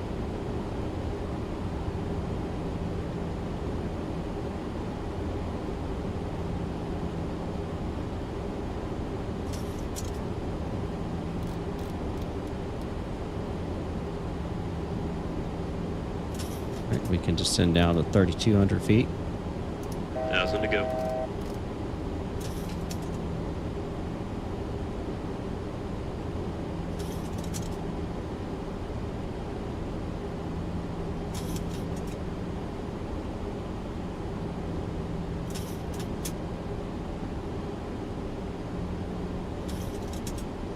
All right, we've got Juno in sight.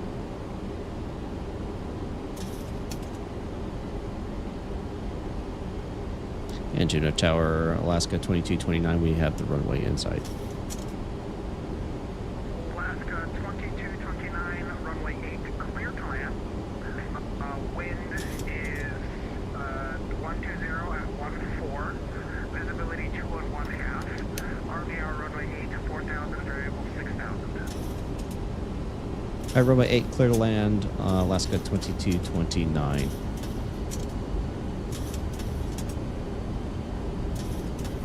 Hit some clouds there. Now we're coming back out.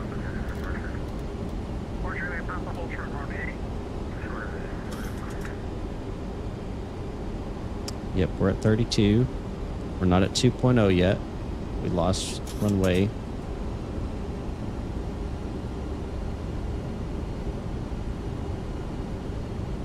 Can't land yet. Can't land yet.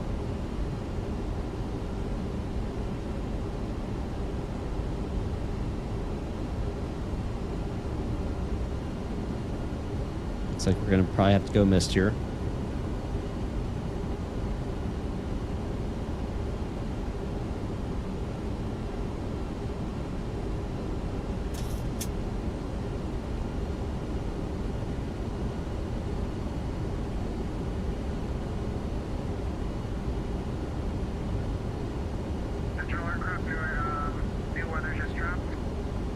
Visibility is now 2 and 1/2 miles.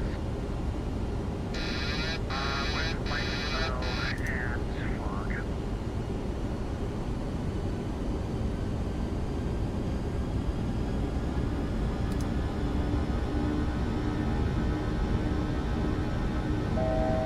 All right, making a right turn.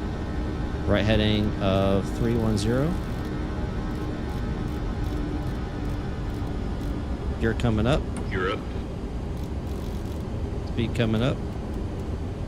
Oop, going down. Let's not go down. There we go. Right turn 310. Going up to 4,000.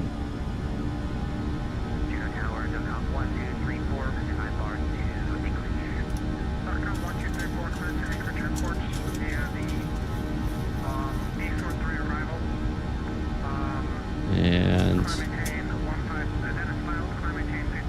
5,600, 5,600.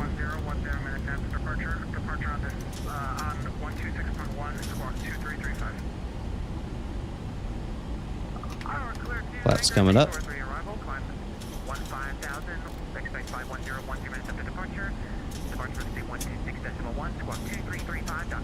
Why are we going down? And Juno Tower, Alaska 2229, just to be advised, we have gone around negative visibility at 2 miles out.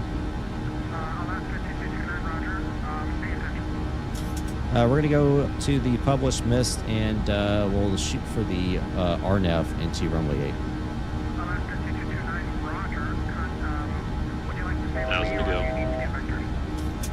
8. We can stay with you. We're good.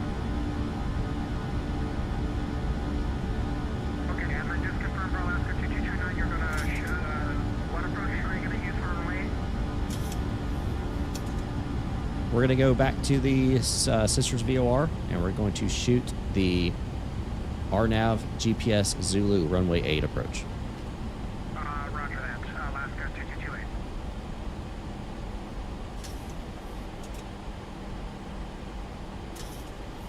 All right, we're going to let it fly. We're going to get out to the hold. I'm going to let it get all the way out to the hold, and then we'll set up for the second go around here. Or not second go around, the second attempt. I'm not sure why Toga didn't engage. I don't know why I didn't engage.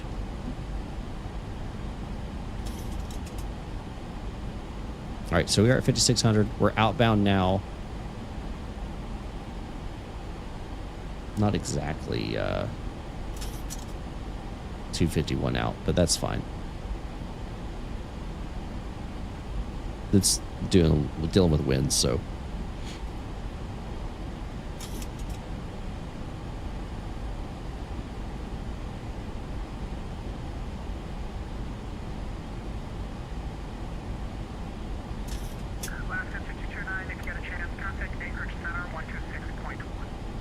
All right, over to Anchor Center 126.1, Alaska 2229. See you soon.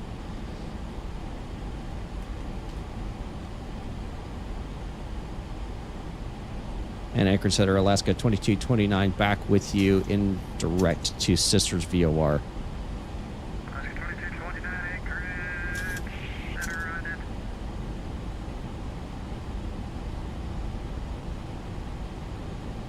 I didn't, Alaska 2229.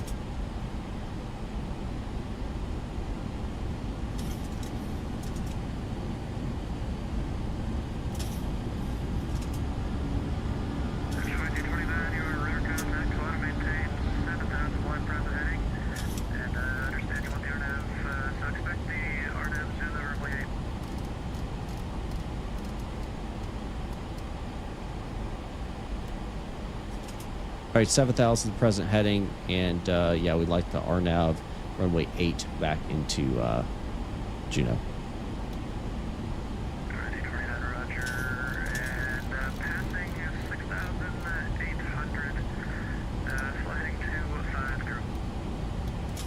All right, passing 6,800, we'll fly 250 for Alaska 2229.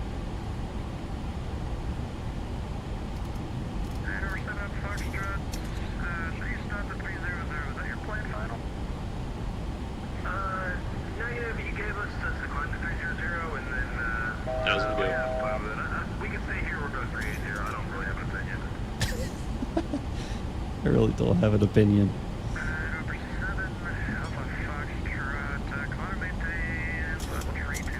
All right, let's go ahead and get our approach in here now.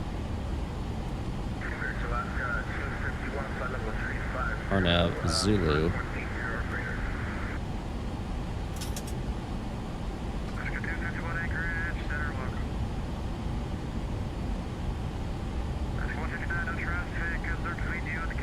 Once we pass 6,800 feet, we are going to go 250. All right, there we go. So 250. He's going to bring us back in, I assume, to Sister. There we go. All right, so let's talk about our new approach that we're going to be doing. All right, so we're going to be doing RNAV runway Zulu, or RNAV GPS Zulu runway 8. So approach group is 070, will be at 2700 MT. MDA is 18.8.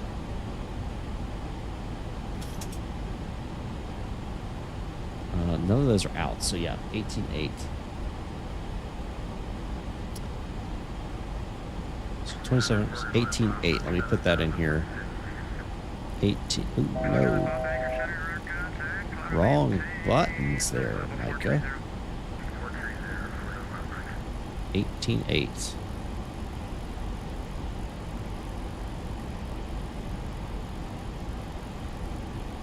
This should get us down. 18.8, there we go. Alright, if we do have to go around, it's a different go around. We'll do a climbing left turn to 9,000 direct to Mugs, and on a track of 281 to chill and hold. Continue to climb and hold to 9,000. So left turn, direct to Mugs, climb to 9,000, basically. Then chill. Again, a parallel entry.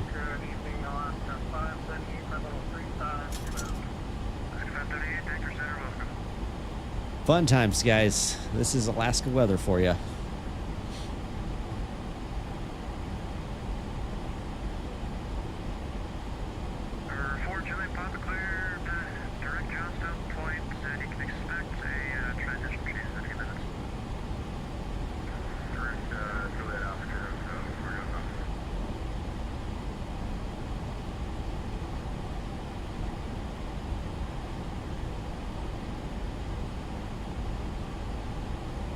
So go around, number 1 complete.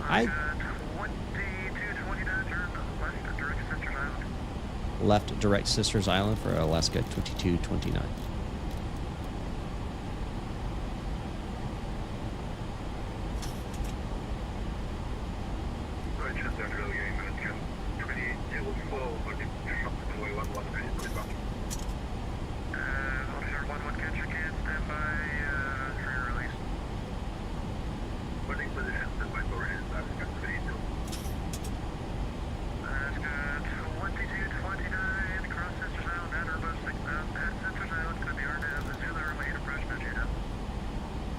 right, at Sister, cleared direct Sister at Sisters Island 6000, at Sisters Island, cleared RNAV Zulu only 8 approach in the Juno, Alaska 2229.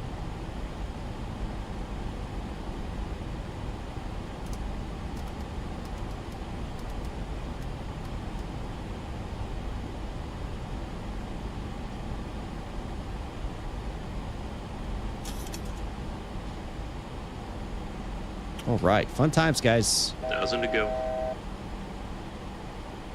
right, let's start reducing speed again.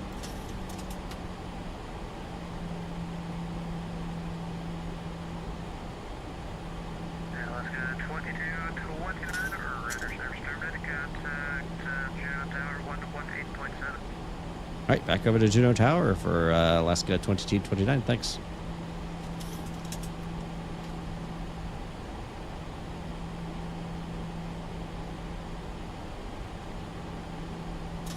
And Juno Tower, Alaska 2229, back with ya over Sisters Island. Alaska 2229, Juno Tower, hello. Continue your approach, report inbound Ogamy. All right, continue your approach. We'll report inbound to Ogamy 2229. Juno Tower, American 176, ready to pass. American 176, okay, runway 8, taxi via Bravo. All right, we'll do flaps 30. That's 143 in the speed. All right, next step down here is going to be 20 or 3,400 feet. We're going to go VNAV now. Delta on board, request onboard at Anchorage.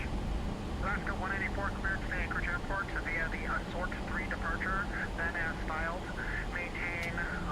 Climb maintain 15,000, expect flight level 320, 10 minutes thereafter.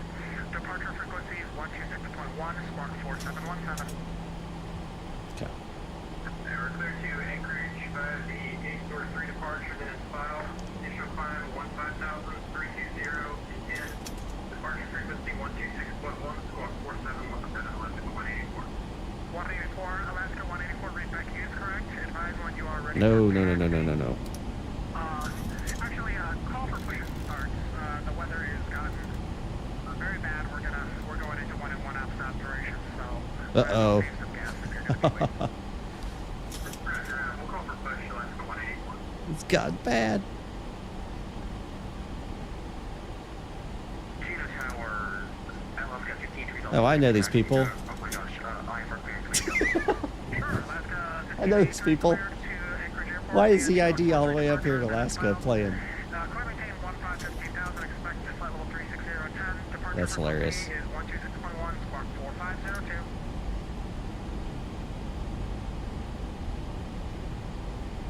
Clear to Anchorage, or Sort 3, file, climbing 15,000, expect 360 return to departure at 126, decimal 1, squawk 4502 clock.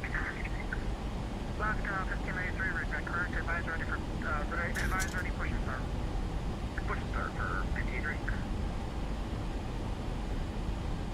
All right, guys. We're gonna do it this time. We're gonna land this time, right? If we don't land this time, we have to seriously consider where we're gonna divert to. Because if we can't get in with this is the lowest approach. We have to consider where we're diverting to. And according to my plan, my diversion would be to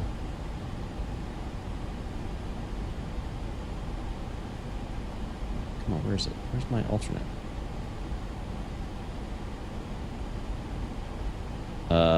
PAKT.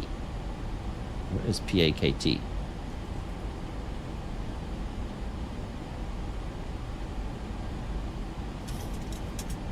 Catch can. All right, we can start descending now.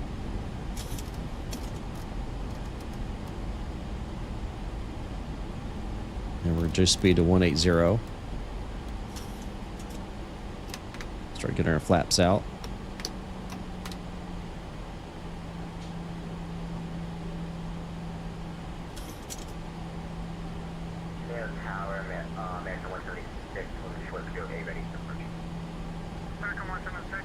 All right, so after Ogme, we'll descend down 2,700. And then we'll descend down. So Mulry will be our missed approach point, and 1880 will be our MDA.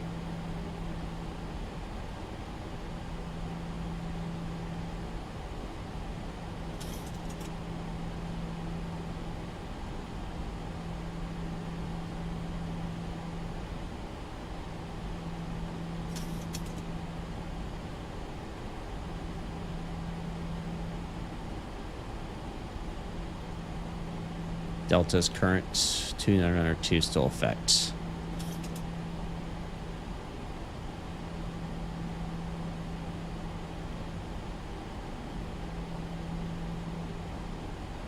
So after AUGME, down to 2700. Confirm. 1,000 to go.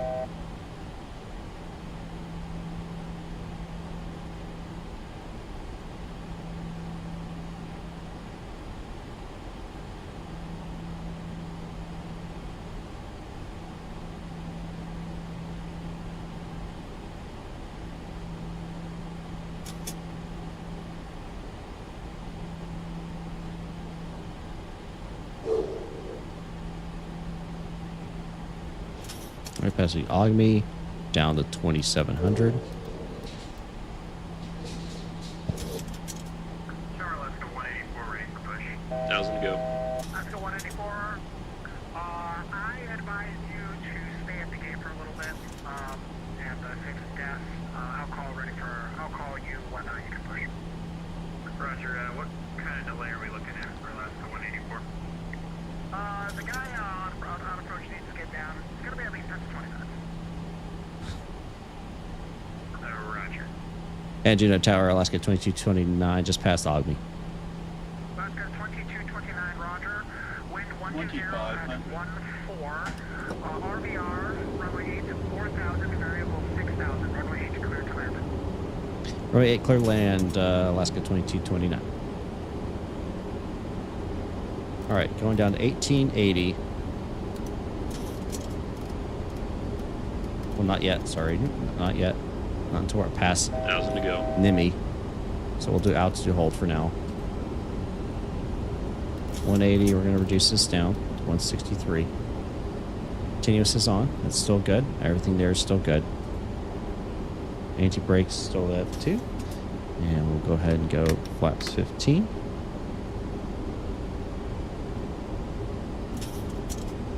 Control cam up.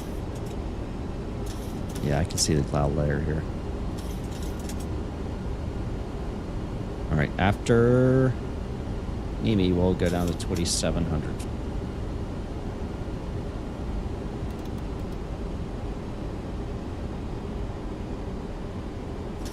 Mine. All right. 1,000 to go. All right, let's get her down. 1880 is what we're looking for.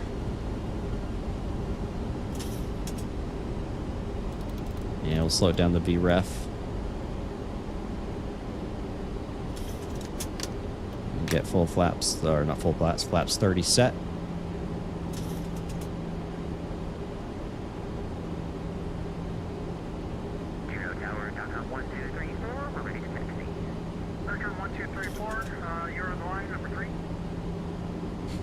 I'm holding all these people up. I'm sorry. I'm sorry. I have the runway in sight now. We're gonna keep going. Approaching minimums. Minimum. All right, let's not go around this time. Nope. Why are we going below?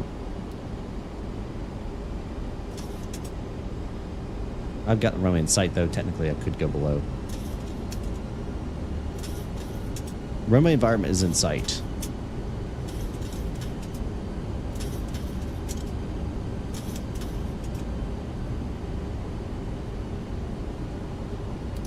I've got the aircraft. I've got the aircraft.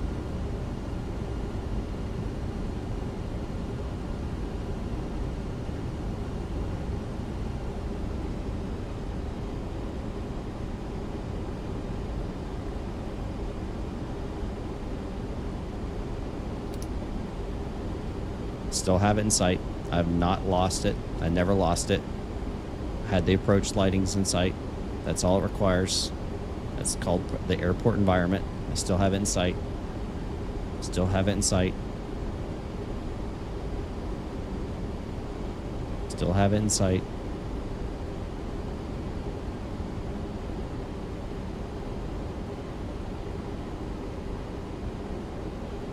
Still have it in sight. 1,000 feet, stabilized, miss approach altitude set.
My reversers are not coming out.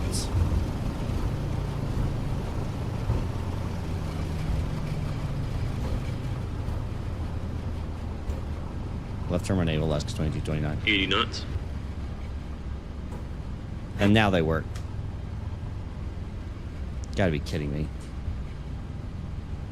Ugh. I'm on the ground.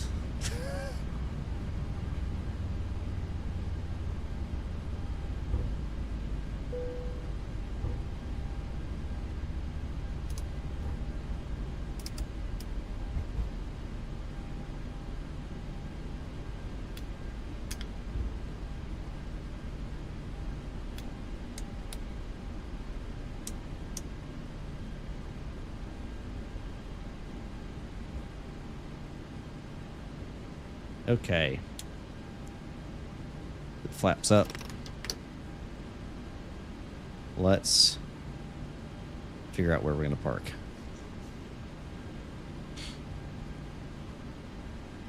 Yeah, we'll just go to the terminal.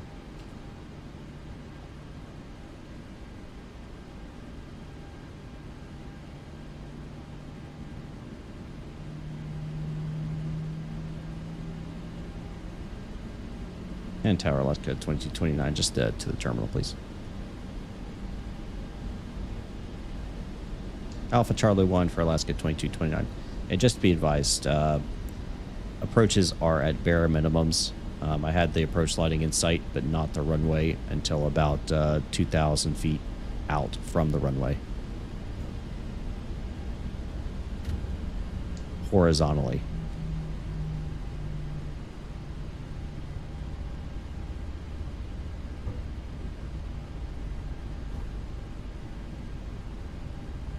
All right, we'll hold short Charlie 1, wait for the company MD-11 to head out, and then we'll enter for Alaska 2229.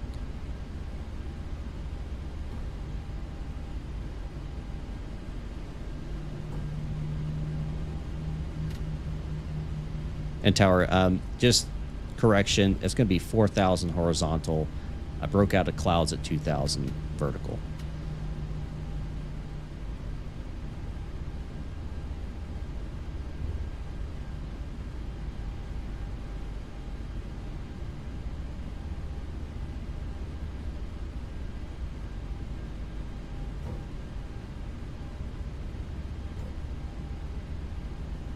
Yeah, I don't know why. It's kind of annoying. All right, guys. Well, we made it, though. We made it. Everybody's okay. No one's dead. Everybody's happy. We only had to go around once. Can't hear it. You all have not been able to hear ATC this whole time?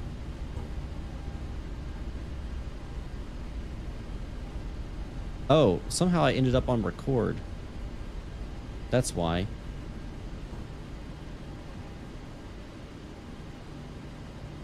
Alaska 176, contact center 126.1. That's why. Good grief. All right, so we're holding short here at Charlie 1. Let this guy get out.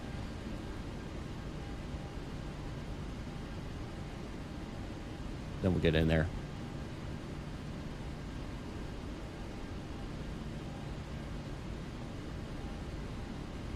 Wow, that was fun. We're going to definitely, we'll disconnect and we'll check out the replay on that. Let's go 184, we are ready for taxi. Left 184, runway 8, taxi via Charlie Alpha Bravo. Yeah, I know, Dev. I just flew in there. I was the guy that was causing the delay. I had to go around once. Alaska 1583, behind company MD11. Push and start is approved, call ready for taxi.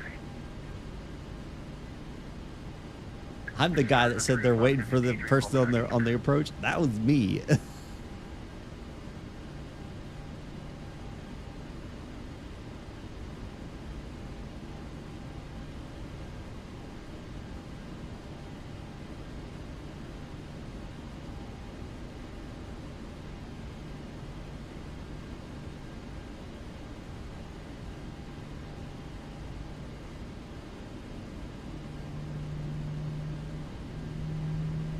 All right, let's get in here and parked up.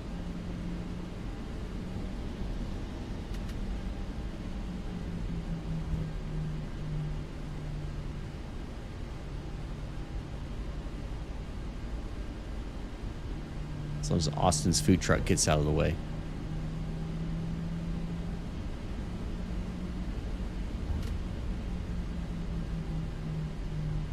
All right.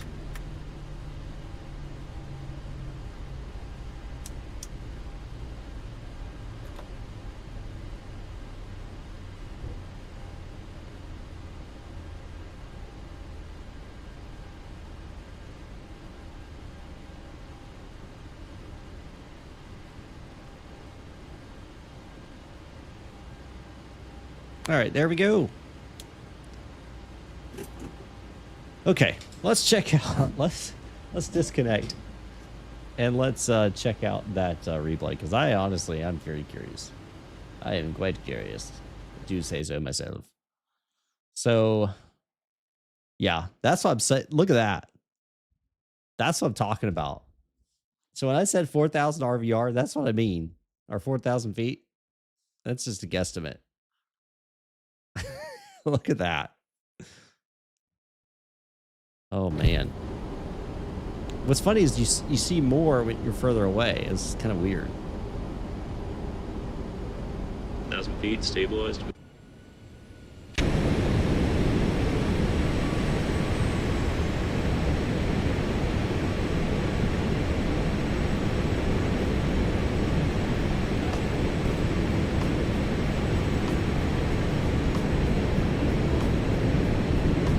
That's fun, though. That's fun. I haven't done a go around in 7.3 in a long time. I need to practice it, honestly. I thought it was a pretty good landing, though.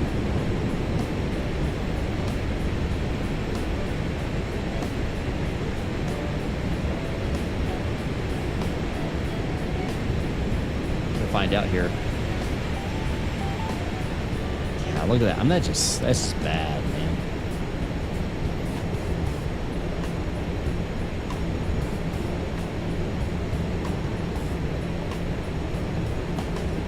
It's a little off kilter there.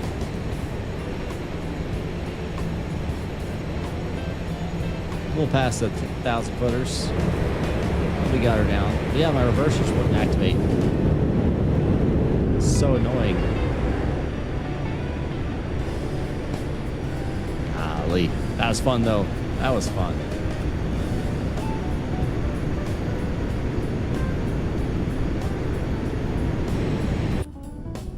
All right, ladies and gentlemen, it's time time to wrap up this stream for tonight. Hope you guys enjoyed. A little different this time. A little different this time. But hope you guys really enjoyed it. I enjoyed it. And we'll be back on Monday for some more fun. And we got something special coming your way that you'll want to check out as well. Trust me, you don't want to miss it. All right. Thanks for watching, guys. I'll see you all next time up in the sky.